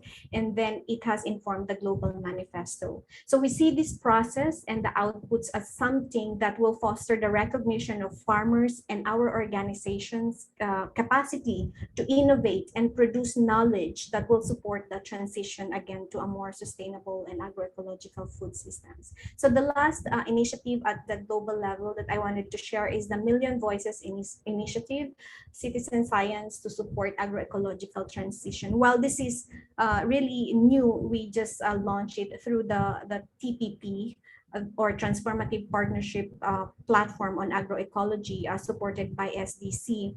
We see, again, this initiative as something that would amplify the voices of smallholder farmers, farm workers, women, indigenous peoples, and also food consumers. And this initiative will generate knowledge that will accelerate and document agroecological transition. And the knowledge will be owned by farmers and will be used by smallholder farmers themselves. So those are the regional and global initiatives. At the national level, when it comes to adoption and the adoption of agroecological principles and adaptation, our members in Southeast Asian countries have implemented participatory action research, village-led research, and farmer-to-farmer extension, which is aligned to the ASET program. And they have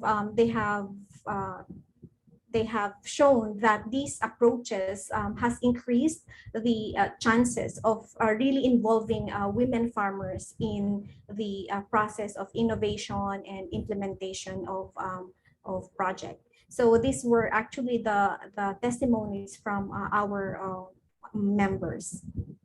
So some of the examples are the action research on fall armyworm in northern Laos by our member Lao Farmer Network, and farmer to farmer learning on biopesticides and forest friendly farming, and also the master trainer approach or farmer trainer on integrated diversified organic farming systems. So as you can see, all these initiatives that I have shared, they have recognized farmers as active players or active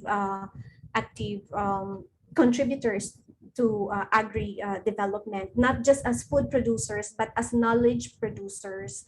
And these are very much critical and can they be reflected in the guidelines that will be developed and in the processes that will be undertaken. Working with farmers organization and cooperatives can be impactful. Through our organizations, farmers were able to continue their agroecological practices, and we can learn from the many cases in the Philippines. It's through their organization cooperatives that they were able to sustain their organic farming practices. They were able to access the market. Strong farmers organizations and cooperatives have been providing the much needed services and support to their members, such as financial services, technological transfer. And farmers organization can be effective partners in the extension activities of governments or development agencies. So I want to stop with that here.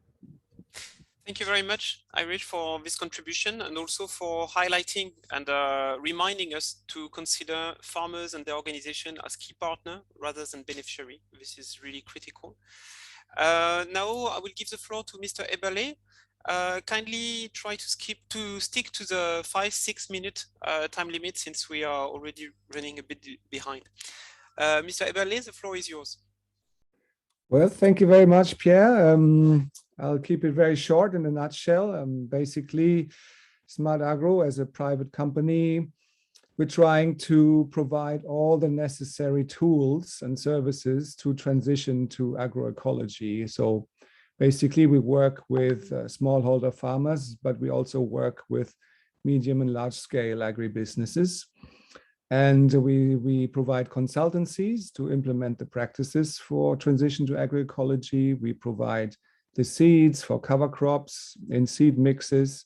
We provide bioproducts, BCAs or organic inputs. And we provide access to machinery, the necessary machinery to transition really. As part of the ASET project, we also engage with CIRAD and Swiss Contact to move ahead the development of a payment system for ecosystem services. So the carbon credit certificates trading scheme that you've heard before. And so tomorrow you will hear a presentation about that. It's called DAMIR, Golden Soil in English, and it will try to establish this as carbon credits for farmers so that we can reward them for doing the right thing and incentivize the adoption rates and accelerate the adoption rates of agroecological practices, really. Yes, and so this is what we do. This is what we have been engaging in. The seed production of cover crops works with farmer networks. We do this to establish demo plots in the very regions and also to reduce poverty and give them additional income through the production of cover crop seeds in their off-season. At the same time, in order to lower the price of the cover crops, we also engage in a hybrid model and produce cover crops on other land, on rented land, that we can produce ourselves in order to get down the price for the farmers in retail. And these are the activities that we do. I think the most important to highlight is also what we've heard before, the engagement of the private sector. That's probably why I'm here today, to provide a legacy on the ground after the project stops and after the project-based approach is over for development projects. We need the private sector to be in place to provide the services in a sustainable business model, to provide a long-term strategy, really. And this is why it is so important. What Dr. Chansarut said today, the CASIC is a body that helps to engage the private sector and marry the private sector with the public sector so that we have a real initiative. And it also helps to change the relationship really a little bit from the public and the private sector, and helps to build a purpose and an outcome mission-based strategy so that we can tackle all these huge problems that we face.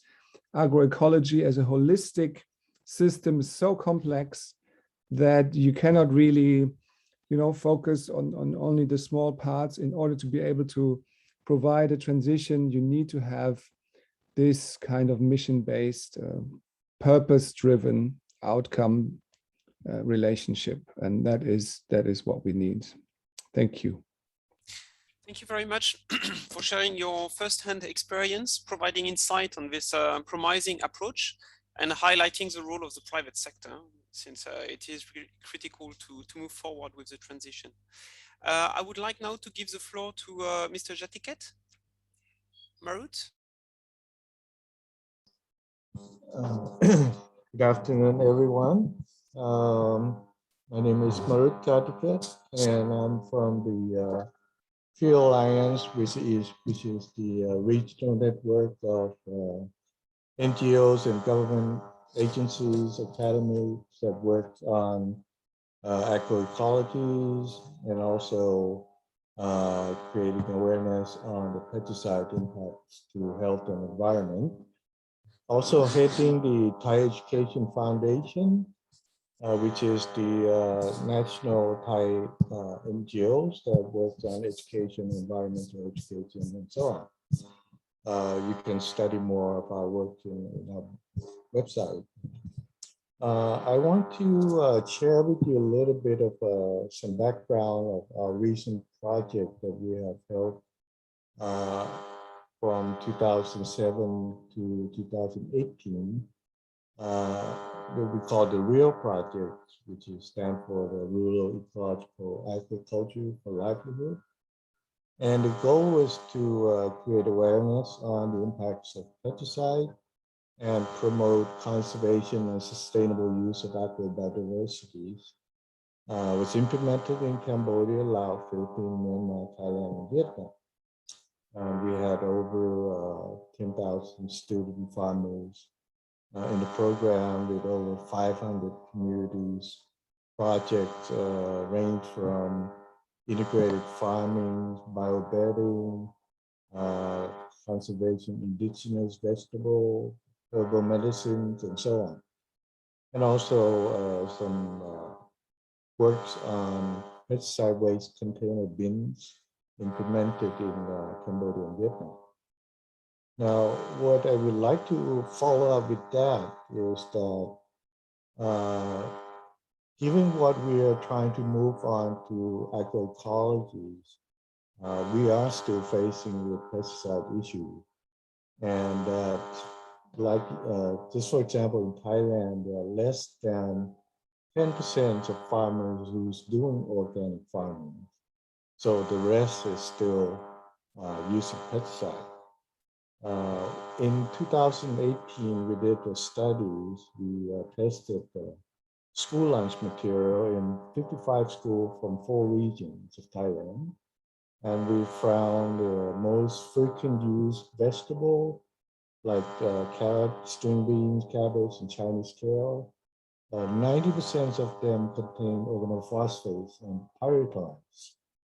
And we also lab tested urine of 500 students and found over the 96% has organophosphates in the UN. A similar study was done by Mahidol universities in 2020, and the same result, nearly 100% of students has OPs in their UN. We presented the results to the same ministry in 2019, and the Minister of Education issues a ministerial order to have all schools under their jurisdiction to be free from pesticide. In that, several schools have worked on their school garden, but most unable to find the pesticide-free products in the local market. In supermarket, they're very expensive. And, they're also been tested to be contaminated too. Another issue is related to pesticide that has impact on agroecology is the pesticide waste container, which are being dumped everywhere. And currently there is no system in place that within these Southeast Asian countries that deals with that. So there's still a waste runoff into the water source, farm fields, and farmer homes themselves. And there's no system to manage those toxic waste at the moment. Another issues that we are facing now is based on this recent flood in Thailand. The rice farmer has been asking to stop planting for 2 years due to the drought. There's no water in the reservoir. But this year there was a lot of rain, so they did planting rice again, but they had to harvest it, early harvest now because of the flood, and the price of rice has gone down. So, they can't sell the rice at the moment. Again, all this, many farmers are start shifting away from monocropping to begin to increase biodiversity through integrated farming, to have access to food, incomes, traditional medicines, and other needs for their livelihood throughout the year. Especially during this COVID pandemic, many schools closed and still continue to be closed even now. A large number of children missed the school meals. Many parents were out of jobs. Food security become a major issue for many urban families, while those who return home begin taking up farming again. And this group needs immediate training, be self-sufficient on integrated farming, and to enable them for nutritional foods and income from farming surplus.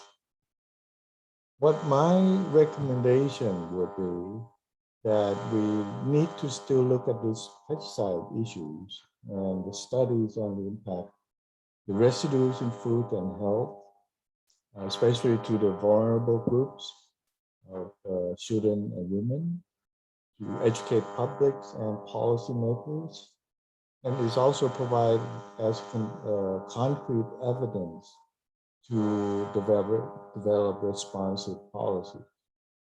And also adopting agroecology as a main education and training program for schools, youth, and farmers with government programs and education institutions. And the last one that I would like to propose is take a look at the social market. We need government policies to adopt green and safe food procurement for all of their canteens, support the development of e-commerce platform for school and university and hospital so that they can buy organic products directly, as you cannot find that in the local market. The challenge, again, policy and budget to support the scaling up of these agro AE trainings, fragmentation and overlapping of government agencies to address the complexity of the agroecologies, and now limitation of desirable on-site training during this pandemic. Thank you. Thank you very much, Marut, for your contribution and for sharing your experience in Thailand and across the region.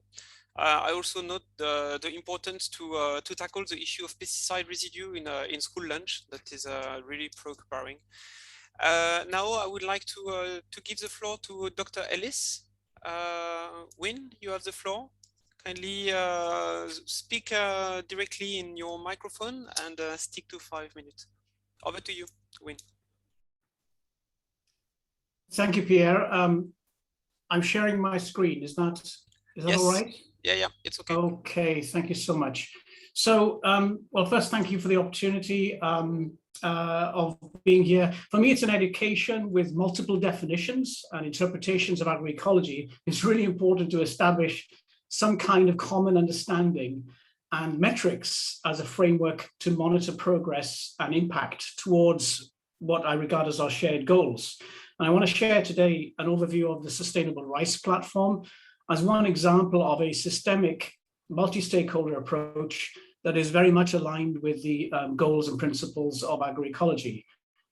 The Sustainable Rice Platform, SRP's goal is to transform the global rice sector, to reduce its water, ecological, climate and resource footprint, and also boost livelihoods of rice smallholders. So, possibly, I don't know if I can do this. Oh. I'm having trouble advancing my slides. Oh, there we are. Okay, so basically, it's not for it's not the purpose of this workshop to talk about rice. Everyone understands the critical importance of rice in the global food for global food and water security. But I think it's important to remind ourselves a little bit, just how important, just what the sustainability challenges of rice are and why it may be regarded perhaps as a forgotten crop, despite its importance.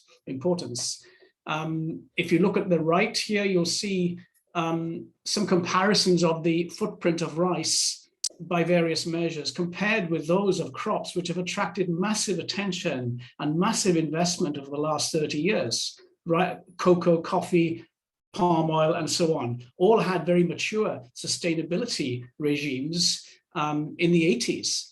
And it was only in the very late 90s, or actually in 2009, when we started talking about the need to act on sustainability in rice. And it was then that UNEP, IRRI, GIZ, and some private sector partners got together and started saying, well, look, we really need to look at the impacts of rice and also its vulnerability to climate change issues, particularly.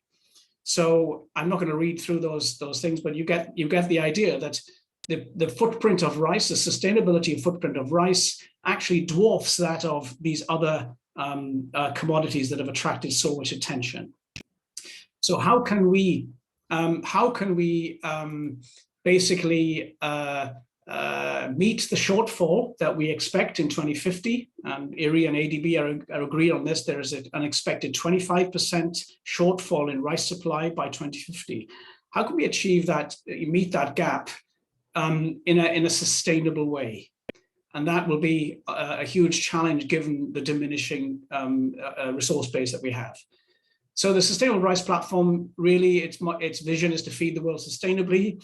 It is a global multi-stakeholder alliance, as I said, convened by public sector partners. We now have 4 UN agencies involved, UNEP FAO, the World Food Programme, and UN Women are all partners in the initiative. And we have over 100 institutional partners, and I'm really proud that we've actually been able to establish a really good balance between the different stakeholder groups, including civil society. And we're now registered as a not-for-profit association in Germany with our secretariat here in Bangkok, where I'm based. We launched in 2015 the world's first sort of definition, a working definition of sustainability in rice, and it was surprising that there wasn't one before that. And together with the actual standard itself, which is basically an encapsulation of climate smart best practice recommendation, Together with that, we developed an impact framework, which we've called the performance indicators. So together, those tools can actually benchmark the sustainability of any rice system, temperate, tropical, upland, lowland, whatever. You know, give some an idea of the sustainability footprint, the impact of adoption of best practice. And what we found in our pilot work were remarkably consistent impacts across different production contexts, as you see here: reductions in chemical use, water use, boosting farmer income associated with reduced input costs, and crucially, at a macro level, reductions in emissions in irrigated rice. So these are not peer-reviewed results, but because they happened across a very wide range of contexts in Africa as well as in Asia, that gave us some confidence that we are actually doing something that is of value to farmers and increases their overall resilience. These are the countries we worked in. Basically, the SRP's approach is twofold. We work in the private sector through value chain initiatives, and I'll come to that in a moment. And we also drive scale through development partnerships associated particularly with GEF, Global Environment Facility, and GCF initiatives, as well as some bilateral projects, notably funded by SDC and NORAD in this case. We also want to build capacity, so we've developed some training programs, technical assistance programs, to support trainer training and farmer training by development projects and by the private sector, and then to demonstrate some real-world impacts and facilitate, of course, knowledge exchange. So that sort of encapsulates how we work across the membership. We were very pleased, based on the standard, to be able to launch actually SRP sustainable rice in the market last September.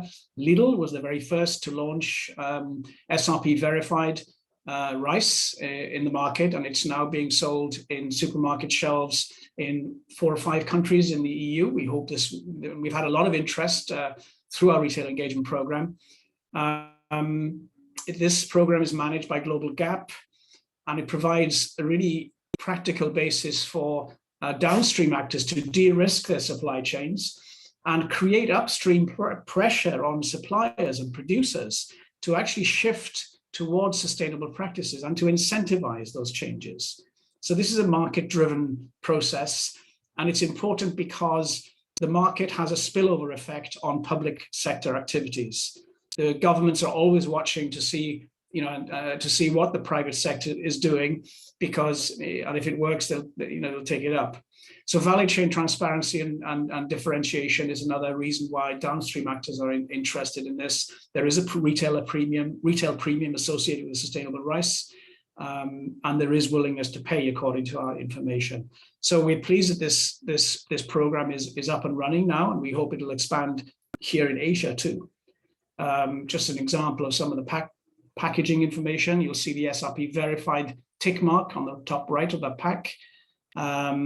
So yeah, let me move on. I think last slide here, driving scale through partnerships. So as well as the private sector market-driven approaches, most of the rice produced in the world today never leaves the country of origin. It's mostly consumed within 50 kilometers of its production. So certification is not really going to drive scale. So scale has to be driven by policy measures.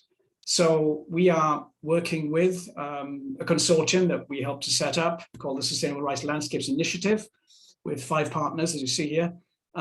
We are also running some partner projects through the Thai, participating in some projects through the Thai Rice NAMA, it's a mitigation project, and also involved in, as I mentioned, several GCF and GEF projects involving FAO and UNEP, particularly as implementation agencies. We have some bilateral projects in India, Pakistan, and Myanmar associated with, funded by SDC and NORAD. And we've just won, actually, in fact, should be announced today at COP26, I understand, by FAO. A GEF 7 Adaptation Challenge Grant to help us establish a sustainable rice financing facility in 3 countries, and FAO and the World Business Council for Sustainable Development are leading that process. We believe we had a series of webinars lately, and we have a publication coming out on financing sustainable rice. It is imperative that we we bring in additional investment and finance into the rice sector so that we can oil the wheels of change in the way that's happened for other commodities so successfully. So that process is coming up. Watch this space for a publication that will come out.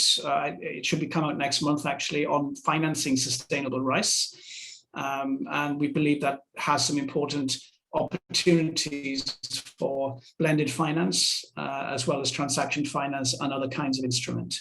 Key takeaways then, well, collaboration, I think, is essential. We all know this, but I think as we just heard, it is from Mark Eberle that a dialogue with the private sector, whether you like it or not, and many of us don't want to talk to the private sector, that's a fact, but I think it's inevitable that to achieve change, you need to engage with the private sector as key influences of change and also deliverers of new technologies too. The SRP approach is aligned with the principles of agroecology. It is a broad church, so we embrace ideas like concepts like SRI and agroecology and organics as well, and offer these frameworks a means of measurement as well. So you could measure the impact of an SRI implementation using SRP principles. Lastly, then buy-in of policymakers will be essential. We are trying to set up national chapters in various countries. In Cambodia, we're working with GDA, with Swiss Contact, with CIRAD, to set up a national chapter, and the Wildlife Conservation Society. That's kind of well advanced. And in Vietnam, we're also in discussion through GIZ with MARD and IPSARD with the same aim in mind. So we think that national level buy-in will require these caucuses to be set up to drive progress. And lastly, then carbon finance, I think, will be a really important way of incentivizing farmers in a way that's decoupled from the rice price. One more, yes, sorry, I thought that was it. So SRP tools can support national delivery of national policy goals in water and food security, climate change, and so on, by providing a really quantitative basis for action, as well as an impact framework so that governments can measure progress towards achieving their policy goals. That's it. Thank you very much indeed. If anyone's interested in participating in the SRP, please do get in touch with me. You'd be very welcome. Happy to answer questions, and thank you again for the opportunity. Thank you very much, Wayne, for your contribution and for sharing all this information regarding the Sustainable Rice Platform. It's really a great news to hear that the SRP certified rice are hitting the shelf in supermarkets now. I mean, this is very promising. So I would like to thank our first 4 panelists for sharing all these engaging concrete examples. And now we are going to move to the second question, and we will hear from Ms. Lim Lee Lin, Ms. Imelda Bakudo, and Dr. Fergus Sinclair. So we all know that agroecology is a paradigm shift in food system, which face many challenges. However, the potential for creating shared prosperity and a green, inclusive, and resilient recovery is enormous. So could you please identify 2 challenges and related to these 2 emerging opportunities for initiating and fostering agroecology transition through effective multilateralism? If possible, can you stick to 5 minutes, and you can refer to ongoing multilateral initiative in ASEAN or the UN Food System Summit or anything else. I would like to give the floor first to Ms. Lim Lee Lin. So you have the floor. Over to you.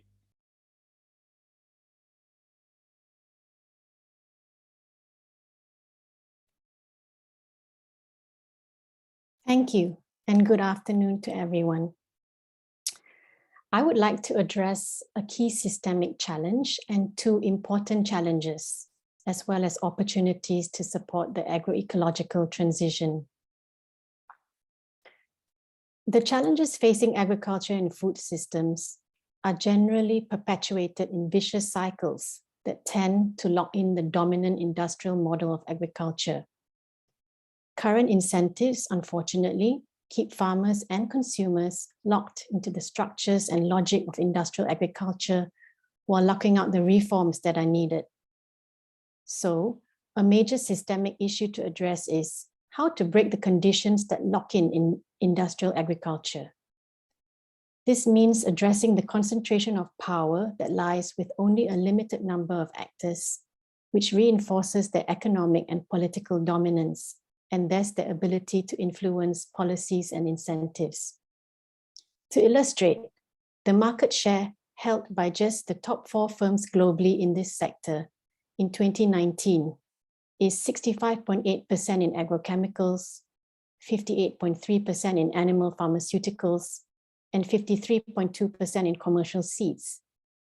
This kind of market concentration in industrial agriculture locks farmers into a narrow technological path with dependence on proprietary seed, including genetically engineered seed and agrochemical inputs.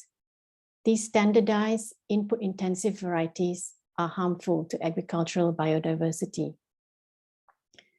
Governments can take action, such as using competition laws and antitrust regulations, and can redirect subsidies and incentives away from corporations that farm unsustainably and towards agroecological practices. Transitioning towards agroecology also requires overcoming barriers, and I will focus on 2 important challenges here. One key challenge facing small farmers in the region is the lack of market access for agroecological produce. It is important to be able to move beyond creating niche markets and away from export-oriented mass retail-driven supply chains and industrially produced food. To do so, governments need to actively support and connect producers and consumers directly in local and alternative markets in order to ensure that these alternative supply chains remain viable, accessible, and affordable. Successful examples from various countries include establishing farmers' markets in multiple venues by adapting existing public infrastructure and building new ones, supporting mobile food markets to facilitate widespread access to local produce, and supporting local exchange and trading systems between farmers. During this pandemic, we have seen many examples of communities coming together, providing food for each other, short-circuiting long supply chains, and building on community-supported agriculture. Another key tool that governments can use is public procurement. The purchases of agroecologically produced food for school canteens, hospitals, and other public institutions would help to ensure ready sales outlets for farmers when markets for these foods are still nascent, while providing fresh, nutritious, and diverse food. Best practices can be shared throughout the ASEAN region, and scaling up to the sub-regional level may be possible. A second key challenge is to transform top-down research and extension processes to farmer-researcher participatory approaches for agroecology on the basis of farmers' knowledge and experimentation. Agroecology draws on social, biological, and agricultural sciences and integrates farmers' knowledge, experiences, and practices. Agroecological innovations are developed in situ, farmer to farmer. Farmers are therefore innovators and co-creators of knowledge. The horizontal exchange of ideas and innovations among farmers and with social movements has facilitated the spread of agroecology and should be supported by governments, civil society, donors, and researchers. Farmers should be invited to play a central role in defining strategic priorities for the agricultural research agenda and actively participate in the process of technological innovation and dissemination. They should be integrated into research and development systems, given the tools to do their own on-farm research and the opportunity to share their knowledge in farmer-to-farmer networks. Regional networks such as ASEAN and LICA can provide an important opportunity to scale up and scale out participatory research and extension processes for agroecology and small farmers. Thank you very much. Thank you very much for for sharing for your contribution and for highlighting in particular issues around market concentration in agriculture input, but also the need for moving beyond niche market for agroecological products. I would like now to give the floor to Miss Imelda Bakudo, if she managed to rejoin. Yes, very good. The floor is yours. You are muted. You are muted. Okay. Oh, okay. I was just explaining I had to change rooms. All right, thank you so much for this opportunity. And I would really like to highlight some key challenges and opportunities, especially in assisting in reaching transformative action. The ASEAN Climate Resilience Network is an example of a network that has, we believe, brought about some systemic change. Dr. Min has mentioned us earlier in his presentation, and we had a bit of a long-time relationship with them. The ASEAN Climate Resilience Network is a knowledge exchange platform that promotes climate-friendly, climate-smart land use, especially in the agriculture sector. These knowledge exchange events have led to so many dialogues that impacted on policies, and some of our outputs are guidelines, such as the ones that we are trying to support ASEAN.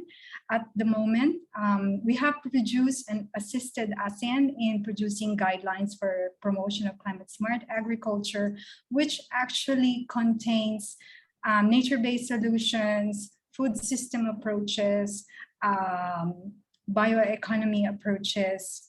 And recently, we have produced a paper in cooperation with UNEP on COVID, the nexus of COVID, food security, and the pandemic. We're hoping that the network will also contribute to the ASEAN Comprehensive Economic Recovery Framework as the whole region tries to recover from the pandemic. The outputs of the ASEAN Climate Resilience Network, whether policy impacts, guidelines, dialogues, and knowledge exchanges, have resulted into the formation and development of the ASEAN Negotiating Group for Agriculture. Dr. Min has mentioned that the group is currently returning from COP26 in Glasgow as we helped and engaged in the shaping of the landmark decision for agriculture within the UNFCCC called the Coronivia Joint Work for Agriculture. And within there, I believe that the ANGA focal points or the negotiation focal points have pushed for the transformation of agriculture to low emissions agriculture and resilient agriculture. I would like to add from the discussion from the first panel that ANGA is actually an example of a of an initiative that resulted in systemic shift. As we all know, development and negotiation of climate change policies often is under the purview of the Ministries of Environment. And it was only with this, and with the exception of only a few countries, most agriculture sector policymakers or technical experts are not included in the shaping of climate change policies. So ANGA has begun some sort of a systemic change in which we brought agriculture to the forte and allowed them to really shape policies that impact agriculture sector itself, rather than relying on seasoned negotiators at the UNFCCC level. So capacities have been built, and I believe there has been a systemic shift in this sense, and we hope to work with everyone in the room to continue doing this systemic shift. Some of the challenges I'm seeing with this history with the ASEAN Secretariat and with the ASEAN working groups of providing support in the development of these guidelines, I'm very grateful that you gave us the opportunity to share some of our lessons learned in developing these guidelines. One of these challenges that we are seeing is that there are so many initiatives. There are so many events, there are so many programs, and there are so many projects that are coming out. And there are a lot of similarities, but there is less talks amongst these initiatives. The biggest challenge that I'm seeing is that coordination is not yet seen as a full-time focus of work or a legitimate focus in which coordination amongst these new initiatives, existing initiatives, coordination is not seen actually as a full-time endeavor. Another thing that I am also seeing as a challenge is how do we explain to our technical policymakers, members, for example, of the ASEAN Technical Working Group on Agriculture Research and Development, and other agriculture working groups that at the beginning Dr. Min mentioned, how do we explain all the approaches without confusion? Because at the moment, having been very directly working with them, there's actually a confusion. The biggest challenge is really weaving a cohesive and coherent thread in which we could show that terms like climate smart agriculture, agroecology, nature-based solutions, food system, biodiversity, bioeconomy are all tools that could help ASEAN achieve their targets. So I think the challenge really is bringing it all together in a way that does not create competition, but really more like mutual cooperation. And I think we really need to look at coordination, collaboration as full-time endeavors. And another challenge that I see, but also as an opportunity, is how do we contribute to this coherent and cohesive thread? Each one of our networks, each one of our organizations, each one of our agencies, how do we contribute to creating a coherent and cohesive thread? That's all from my side. Thank you very much for your contribution and for sharing with us the experience of the ASEAN Climate Resilient Network, especially in terms of knowledge exchange, policy shaping, all contributing to a systemic shift. We hear very well also your call for a more multi-stakeholder approach and to have a broad framework to all work together and to avoid confusion. So now I would like to give the floor to Dr. Fergus Sinclair for his contribution. Dr. Sinclair, the floor is yours.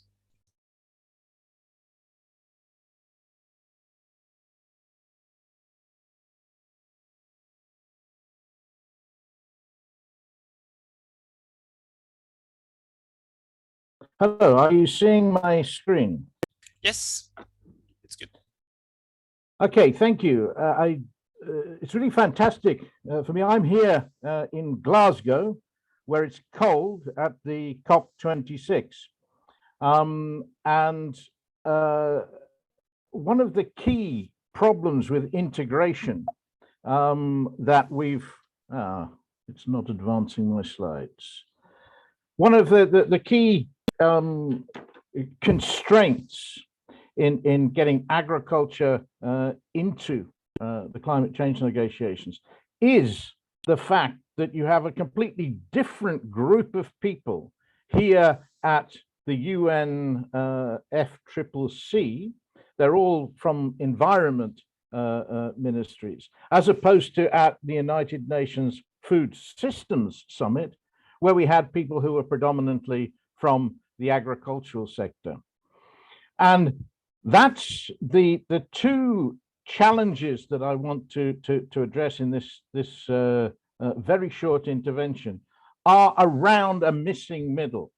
And that's a missing middle in terms of cross-sectoral integration, although I've been really encouraged by many of the presentations today that have shown movements in ASEAN countries to bring different sectors together.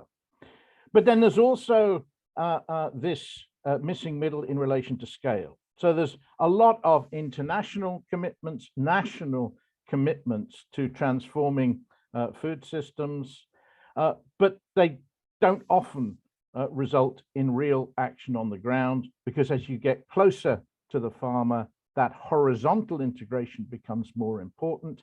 And at the local landscape scale at which many ecosystem services are first manifest, there often is neither policy instruments or structures or social capital to actually manage the trade-offs and synergies amongst different ecosystem services. And so the multi-stakeholder platforms that are mentioned in the ASIC project are really critical. But I want to put then these solutions in the context of what is an incredible change that has happened in the last couple of years. Since the CFS, the Committee on World Food Security high-level panel of experts report on agroecology and other innovations at the end of 2019, there's been a staggering increase in the recognition of agroecology as a framework for food system transformation, resulting in the coalition to transform food systems through ecology emerging as the most substantial output from the United Nations Food Systems Summit. And this slide is already out of date. There are now 27 countries and 35 organizations that are part of that coalition. And I think it's quite important to recognize the real importance of the Committee on World Food Security in nurturing this process, because it's an inclusive body that includes civil society mechanism, private sector, research representation, as well as the member states. And by endorsing the principles of agroecology, 13 key principles, it's really taken things forward in terms of action. Now, the transformative partnership platform on agroecology grew out of that HLP report and a high-level dialogue between the CGIAR research institutes and the French research institutes. And it's basically doing three key things. It's looking at supporting doing research differently to address knowledge gaps, and then working with policymakers and stakeholders to address implementation gaps. And it does this through a large diversity of locally contextual work, but following common approaches. So it creates coherence across context-specific work, and it's demand-driven, working bottom up as much as top down. Now, the coalition, which the TPP has helped to incubate, is a huge new initiative. 27 countries, including Vietnam, Philippines, and Cambodia. And it was great to see Jongjin Kim of FAO marking its importance. But it also contains farmers' organizations like the Asian Farmers Association that Irish was mentioning, and also 5 of the UN bodies, including FAO, UNEP, WFP, IFAD, and UNDP. And that the coalition is seeking to do 4 things: to implement the policy recommendations that came from the convergence process at CFS, and to implement them ambitiously. And that includes something that Wynne Ellis mentioned, which is the importance of internationally agreed metrics that are holistic and able to capture holistic impacts and therefore judge agroecology on an equitable basis with other approaches. The second key element of the action is strengthening research and development programs, actually reconfiguring research and development to take local knowledge seriously, to be transdisciplinary. So problem-oriented, solution-orientated, and involving all stakeholders and their knowledge in an equitable way. So the power dynamics of knowledge really important in terms of making real transformations.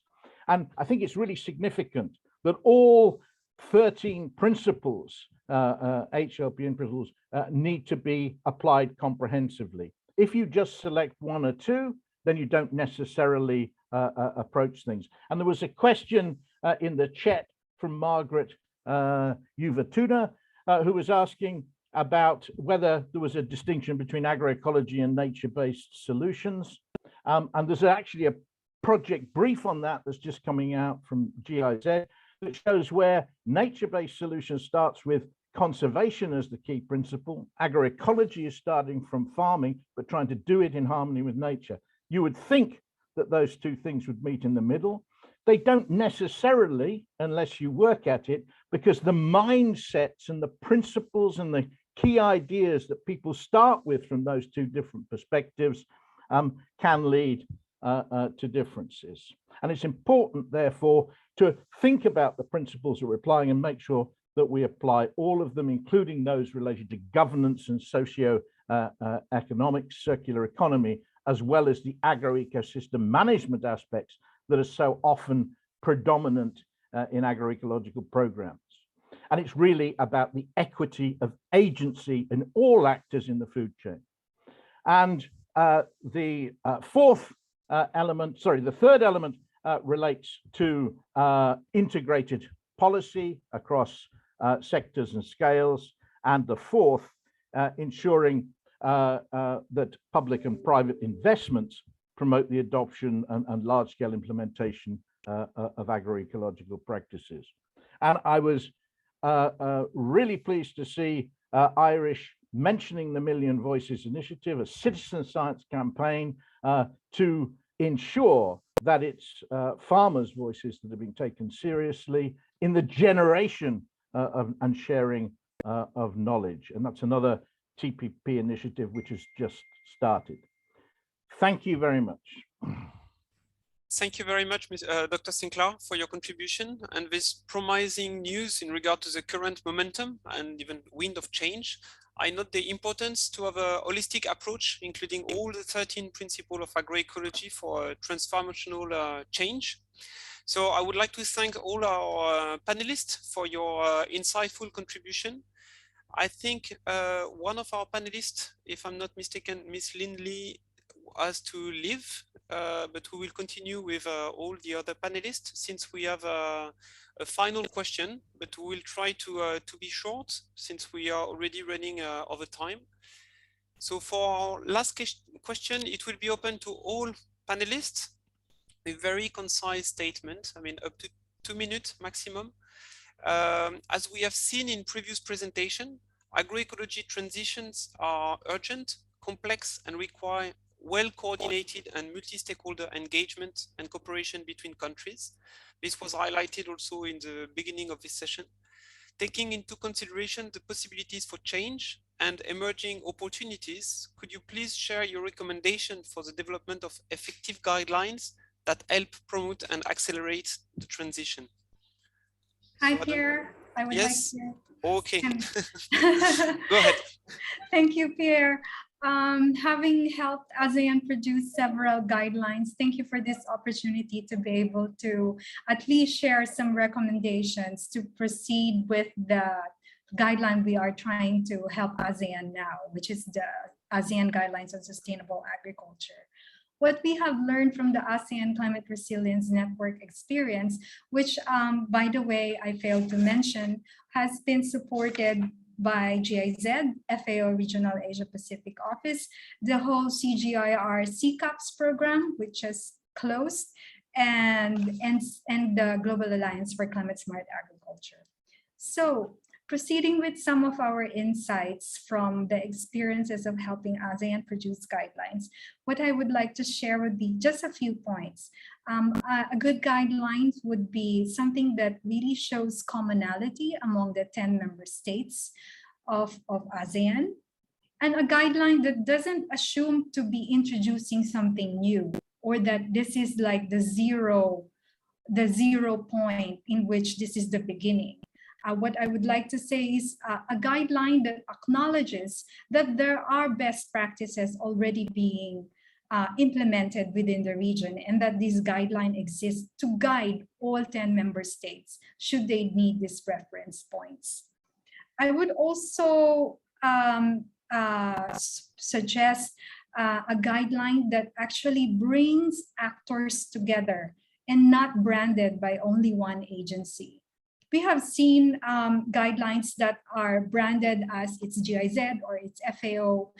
From the experience of ASEAN CRN, we have really reached out to everyone who are doing best practices in the region and asked them to make free contribution to the guidelines. So in this manner, we bring about the issue of sustainability, in which one guideline is not attached to only one agency and push for one brand, but that it has encompassed all the stakeholders within the region doing best practices. And I would also caution against creation of an implementation plan. Because right now, I think I believe there's talk within ASEAN of like having a guideline and then having an implementation plan. The reason why I do not suggest this, or I do not recommend an implementation plan, is it seems like you create a guideline and then you believe that you will be the only one, or you will be the starting point for implementation, when in fact implementation happens as we speak. What I would really adhere to and recommend is a coordination mechanism or a coordination plan, because this is really what's needed. There's so many actors, there's so many support existing, but we are all moving, we hope hopefully to move in a cooperative and collaborative fashion. Thank you very much, Pierre, for the opportunity. Thank you very much. It was very insightful. Is any other of our panelists would like to react either to what has just been said or to the question in general, with some recommendation to move forward? Yes, Dr. Sinclair? Yeah, and this is really interesting and exciting. One thing I would say, though, is that it's not practices that need to be promoted or have guidelines. It's principles. And the principles then need to be through supporting local innovation to apply those principles, end up with a diversity of locally adapted practice. And I think that shift from a focus on trying to push practices, which will never be necessarily appropriate in all contexts, to really being clear about the principles and combinations of principles that need to be applied at the same time if you're going to make the change that's necessary. So that would be the one key point that I'd suggest. Thank you. Thank you very much. Well taken. Any other contribution from the previous panelist?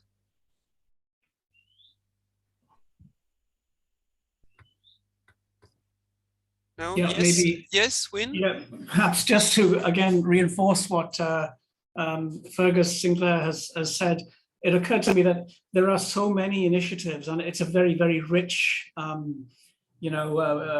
field of endeavor all around the world. There are all these different implementations of agroecology, and if we are all to learn from each other and to advance the cause, my plea would be, again, to reinforce what Fergus has said, let's have some sort of common basis for measuring progress so that we can all benefit from the work that is done around the world. Thanks. Thank you very much, Win. We have room maybe for one last intervention, if there is an express of interest from the different panelists. Yes, Irish? Yes, hi Pierre. I think I would like to amplify or re-emphasize what my key message earlier. We hope that the guideline would recognize farmers' organizations and their cooperatives as as actors, as players, and as partner in driving this change, and a guideline that would endorse processes, mechanisms that are pro-farmers or farmer friendly to address the gaps between farmers and researchers and other institutions. So a guideline that would facilitate genuine collaboration with farmers organization at all levels. Thank you. Thank you very much. And indeed, this is a very important message. I think we are going to stop here for the different question. I would like to thank you all very much for your thought-provoking inputs. I mean, that was very rich, and this will contribute a lot to our ongoing thinking and collaboration with the ASEAN Secretariat. We won't have any time to address any Q&A question that were put in the box, but many of them have been addressed already. And if there are still questions that haven't been addressed, we will get back to you later on. The reason why we cannot address them now is that we are already 18 minutes past 4 p.m., which was intended the end of today, and we still have few sessions to go through. So bear with us, because we are not finished, and we still have some very exciting comments to hear. So now we'll be hearing from 3 development partners active in the region, and I will make again a quick round of introduction, and we'll ask them to kindly open their camera. So first, we will hear from Mr. Mathieu Legris, Head of Agriculture, Rural Development and Biodiversity Division at the Agence Française de Développement. Then we will hear from Ms. Francesca Gili, Program Officer at the EU Delegation in Thailand. And finally, we will hear from Dr. Srinivasan Ancha, Principal Climate Change Specialist and Climate Change Focal Point for Southeast Asia at the Asian Development Bank, also based in Bangkok. So each of you will have about 5 minutes to deliver a brief commentary as reaction to the point raised during this afternoon. And we will start with Mr. Legris. So Mr. Legris, you have the floor and 5 minutes. Over to you. Thank you very much. Hello, everybody. Thank you. Thanks to the organizers and to all the previous speakers for the stimulating discussion. Well, this workshop is very important for the French Development Agency. The AFD is strongly committed to promote agroecological approaches for a very long time. We have been funding field projects to experiment and disseminate conservation agriculture techniques and agroecological approaches for more than 20 years. Ecological transition is central in our strategy for agriculture, rural development, and biodiversity, which is an integrated strategy. The need for agroecological transition transforms the way we finance agricultural development. From thematic and sectorial approaches, we move to more integrated projects and territorial approaches. Agroecology is mainstreamed in the projects we finance in support to agriculture production, through irrigation, for example, research, extension, and support to public policy. Precedent interventions, and especially keynote speeches, show that the political momentum is favorable to concretely implement the transition towards more sustainable systems. Mr. Fergus Sinclair explained that very well. So it is the right time to invest more in the identification of local and ground-based solutions with proven performance in technical, environmental, and economic terms. It is critical to gather more evidence of this triple performance with a special attention on economic outputs. In this perspective, ASEAN's work to define guidelines is fundamental and is a very important step for regional stakeholders. We are pleased to see that the asset projects will collaborate with ASEAN Secretariat on this basis. In our view, the asset project is a powerful tool to share knowledge, provide evidence, and foster policy dialogue. One of its strengths is a very large network of partners the projects will work with. Like Imelda said, coordination is a big challenge, and ASEAN can contribute to tackle. Among these actors, I'd like to highlight the very good collaboration with the European Union for co-financing this project. And finally, and beyond the asset projects, I would like to say that we are at the disposal of ASEAN countries to support further investments for the development of agroecology on the ground and in the policy dialogue we want to continue. Thank you very much. Thank you very much for your contribution, Mr. Legris, and for sharing the strong commitment of AFD to support the agroecological transition in the region. I will now pass the floor to Ms. Gilly to hear from the European Union. You have the floor. Yes, good afternoon to all those in Asia, and yeah, good morning to those in Europe. I'll try and be brief. I'll shorten the information I wanted to share, but I'll share the essential one, I would say. So as some of you probably know, at the end of 2019, the European Union launched the European Green Deal, which is the EU's new growth strategy. And it serves as a roadmap supporting the transition to a climate neutral and, most importantly, to a more sustainable economy. It has 8 pillars, and all the pillars of the Green Deal are useful to ensure a green, resilient, and inclusive recovery, and they're also interesting for the ASEAN region. But the most relevant for our discussion today are the circular economy pillar, the biodiversity, as just mentioned by Mr. Legris, and the farm to fork strategy. I saw in one of the presentation it was mentioned. So more specifically, the main goals of the EU farm to fork strategy are to reduce the environmental and the climate footprint of the food system, to lead a global transition towards competitive sustainability from farm to fork, and to tap into new opportunities, and as last point, to create a robust and resilient food system. So all these aspects have been mentioned by previous panelists. These topics are very much important in the ASEAN region, and they are important for the asset project, and we are committed to work hand in hand with our partners like AFD and partners on the ground, countries, but research institutes or farmers organizations, to make sure that these global ambitions are transferred into actions, are changed into actions, both through our bilateral and regional cooperation. And of course, our commitment is in line with the 2030 agenda and the SDGs.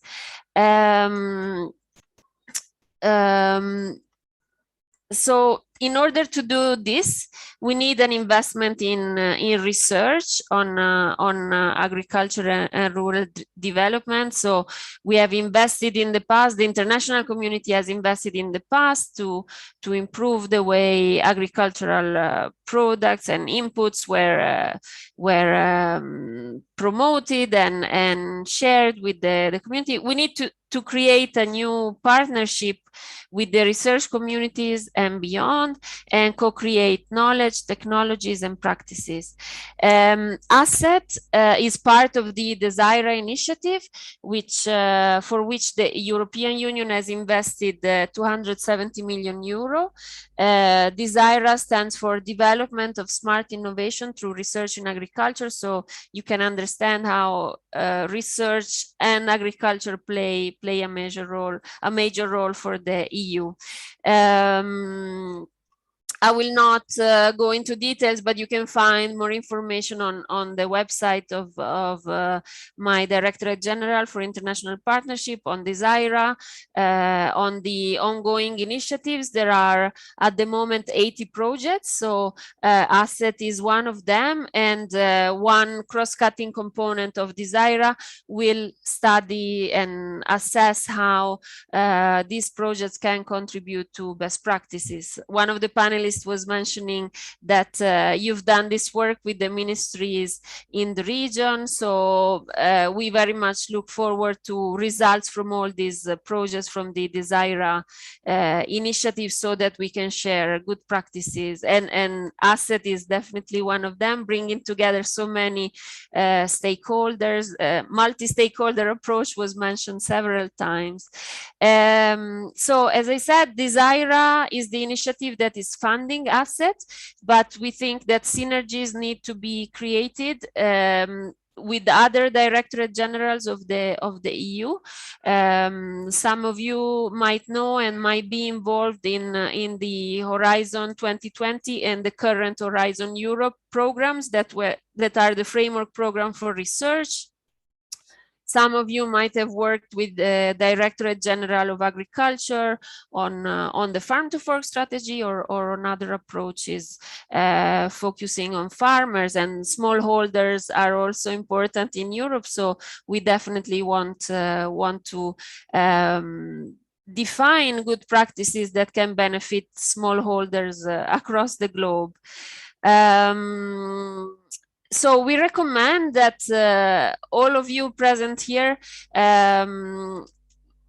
learn a bit about the opportunities that can be found under Erasmus. For example, it's not just about students' mobility, but it's also to share good practices in the academia. I mentioned Horizon Europe. There are calls for proposals focusing on agriculture, on global challenges, on climate change. So this could be an interesting opportunity for all of you here.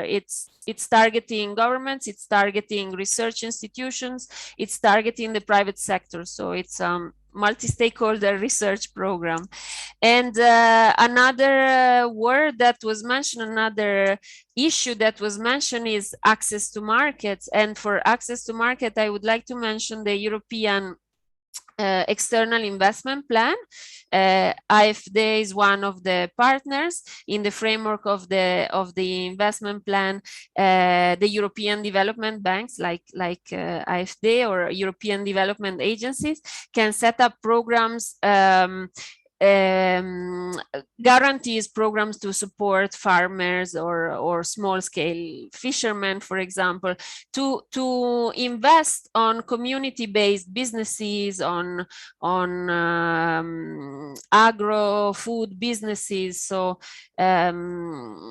yeah, we have several programs at our disposal, and I recommend you reach out either to the delegation to Thailand or the delegation in your countries, so that we can provide more information and detail on all these programs.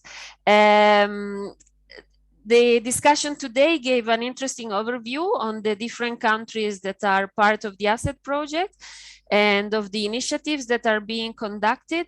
It's definitely an interesting opportunity for networking for all of us across stakeholders and across approaches. I saw in the Q&A people asking, but what is the difference between agroecology and this other approach?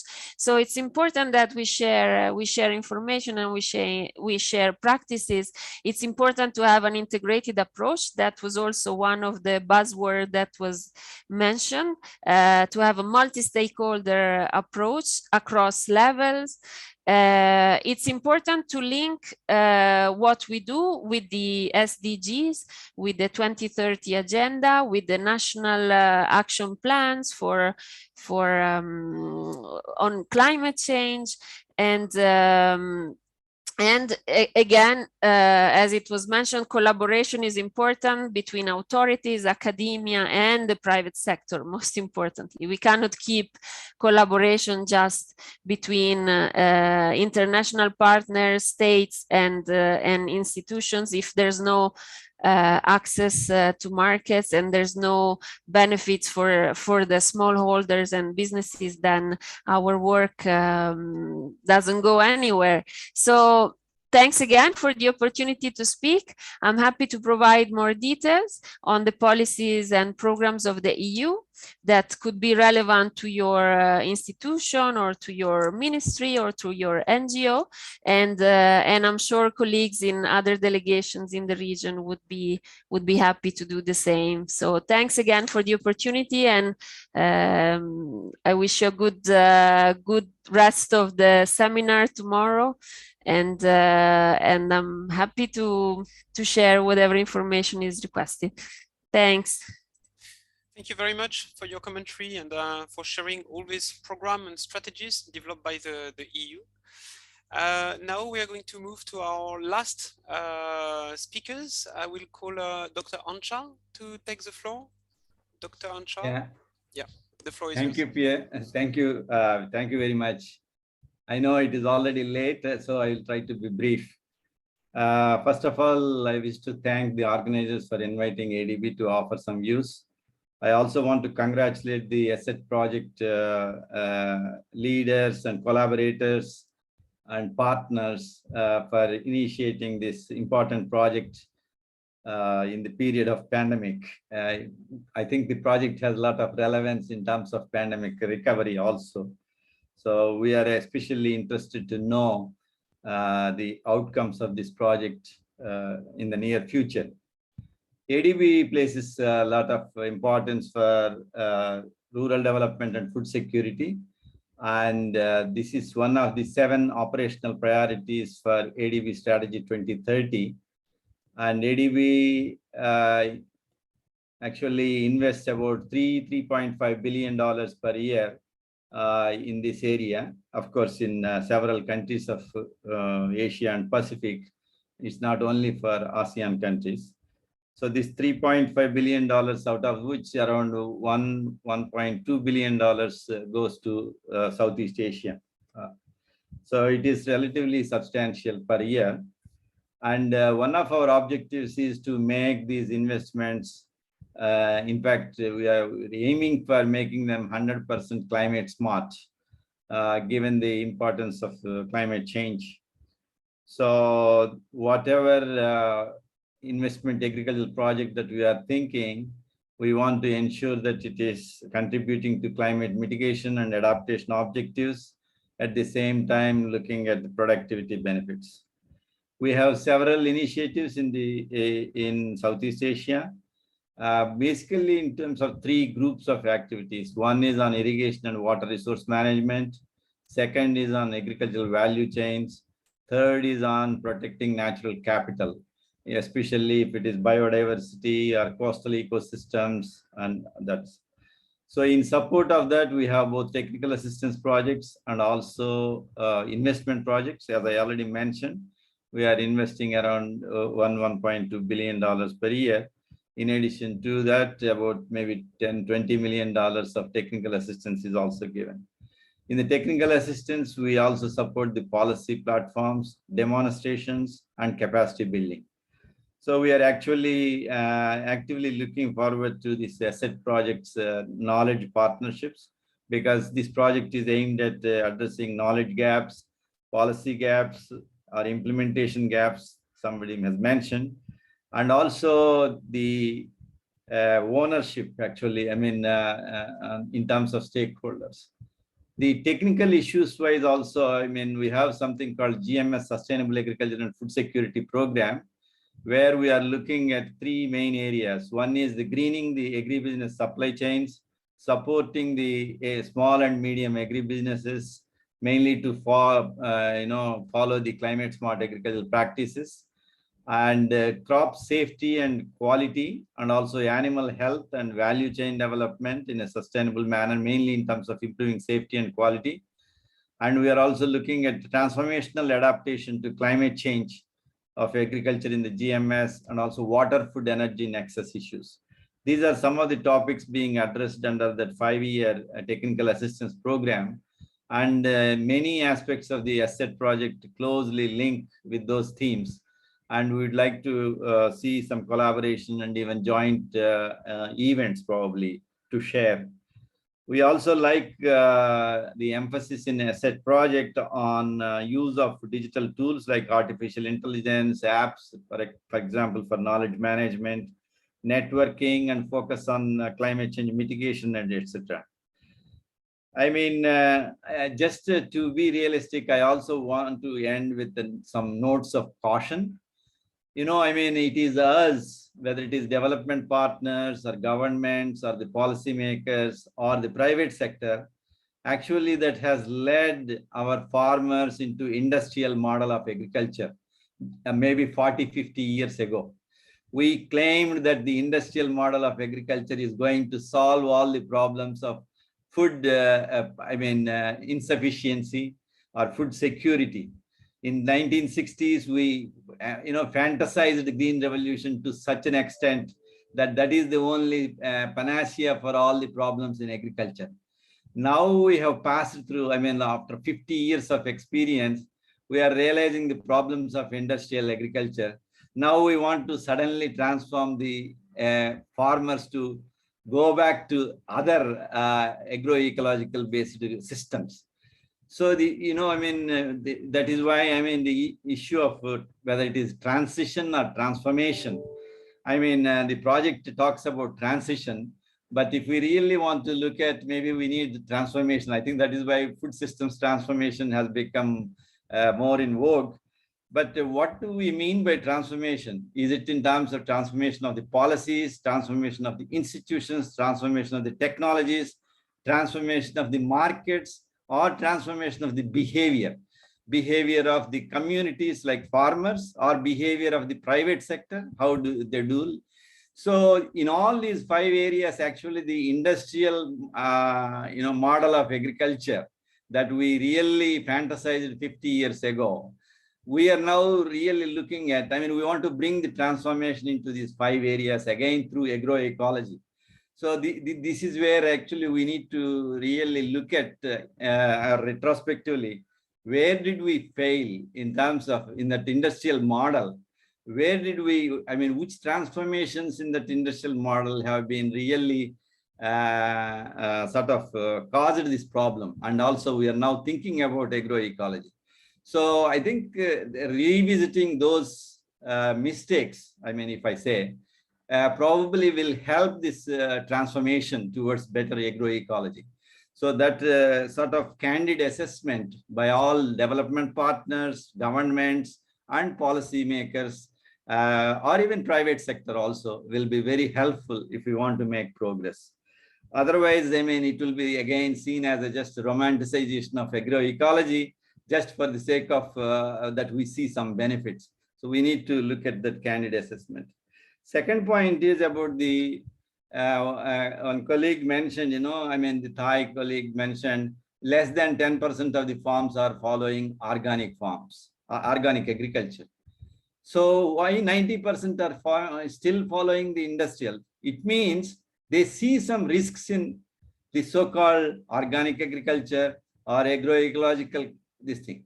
So here we need to see, how do we make a strong business case for agroecology? Unless, unless we say that there is a profit, there is a benefit, there is a quantifiable benefit, not just imaginary benefits, not principles, but there must be a quantitative benefit that must be realized.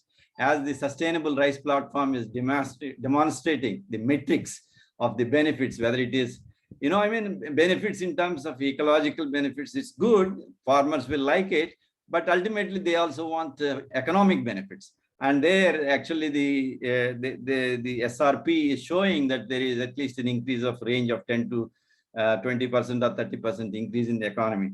So how do we really make a strong business case for these agroecological approaches is something that I want us to consider, collectively. Third is that, again, the digitalization. There is a flood of digitalization tools and digital tools available. Again, of course, there are always efficiency gains, but again, depending on the country circumstances, or our farmers are ready to implement this? Are we flooding the things? Are we really building the confidence? Because there are many digital tools that have had short lifespans. They're basically, you know, I mean, even in computer revolution, we are continuously updating the software. We are continuously moving on to new systems, whether it is iPhone or anything. So are our farmers ready to adapt? Are our stakeholders ready to adapt with the rapid transformations in the digital technologies?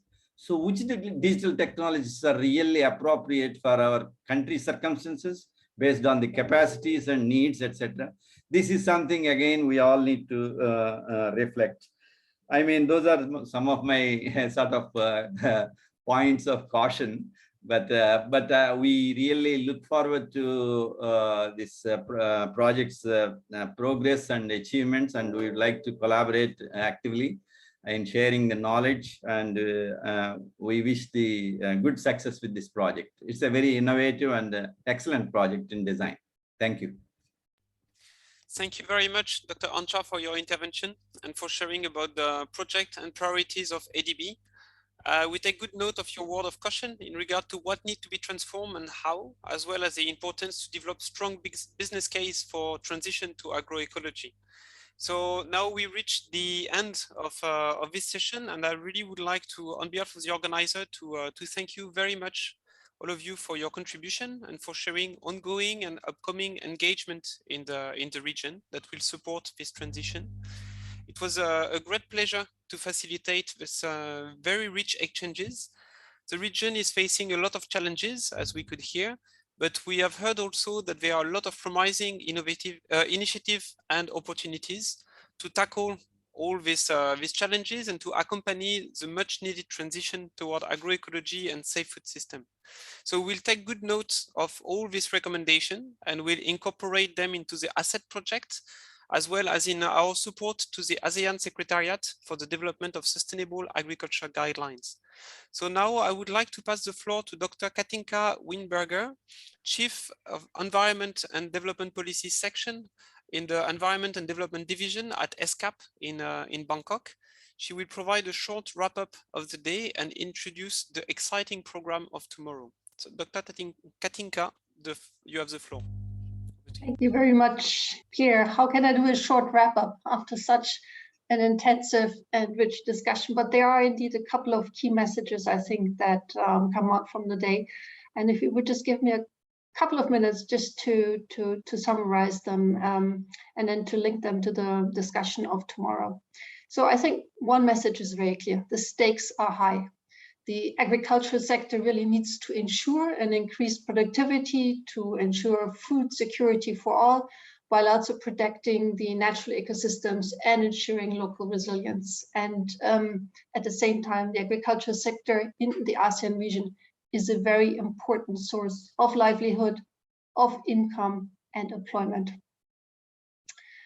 As presented by the ASEAN Secretariat, agroecology is at the center of sustainability and the circularity response. And that is really encouraging to hear. It is encouraging to hear that ambition is growing and that there is a development of a strategic orientation. We can really not underestimate the importance of this, because this really sets the direction from the top. And on a side note, it was also very encouraging to hear that the development partners are fully behind a transition to more sustainable systems. What we also heard was that there's a very strong intention to work with different stakeholders to promote sustainable a transition towards sustainable agriculture. And we heard a number of best practices on well-developed networking and partnerships in this regard. A multilateral approach clearly is critical because support for agroecology is growing at global as well as national levels. And we heard that for the ASEAN Secretariat, this is a very important priority, where the harmonization of approaches and networks are being supported through the technical working groups. We also heard that guidelines on sustainable agriculture will be circulated to member states within this year and will be submitted to the ASEAN mechanism and the senior officials. One point I would like to make is around innovation. Agroecology and its transition towards agroecology will require innovation, and farmers and small and medium enterprises will need access to skills, understanding, and innovative capacity. We believe that this framing can help to support the goals of economic prosperity and also bring stakeholders together. However, it needs market, research, policy, and financial transformations to be brought together. The research community will be essential in its contributions towards measuring and monitoring the progress in making the case for the transition. But research must increasingly be integrated across all stakeholder perspectives. In this context, reconfiguring the research and knowledge generation is critical. It must be problem and solutions oriented to also address the power dynamics of knowledge. And we really hope to see ASEAN playing an important role in this. Finally, cooperation. We heard a lot about cooperation and coordination today. We heard that it is important, but it also is a challenge, and that more effort and investment is required to strengthen cross-sectoral and horizontal cooperation. And again, we hope that this is something that the ASEAN project will contribute to, and we appreciate the voices of support that we heard from the various development partners around the table. Now, let me move into tomorrow. Tomorrow we will have the opportunity to go into deep dives of different aspects of promoting transitions that have been raised today. We will have 2 sessions in the morning, 2 sessions in the afternoon. And I'm sure that there are a lot of unanswered questions from today. Please join us tomorrow, because the sessions tomorrow will provide for an opportunity for further deep dives. In the morning, we will be looking at strengthening networking, knowledge sharing, and capacity building for scaling up agroecology and safe food system innovations. And in parallel to that, we have a session on agroecology and safe food system innovations and their scaling out at local level. And then in the afternoon, we have a session on climate action, monitoring, and financing, and one on policy dialogue and processes for scaling up agroecology and safe food systems innovations. So again, we very much look forward to welcoming all of you back tomorrow. For today, let me just end by thanking all of our distinguished officials, our speakers, both representing the government as well as our panelists, the ASEAN team behind the organization of this meeting, and Inside PAC who supported the technical organization and logistics behind. So again, thank you very much, everybody. Have a safe evening or a good day wherever you are, and we look forward to seeing you again tomorrow.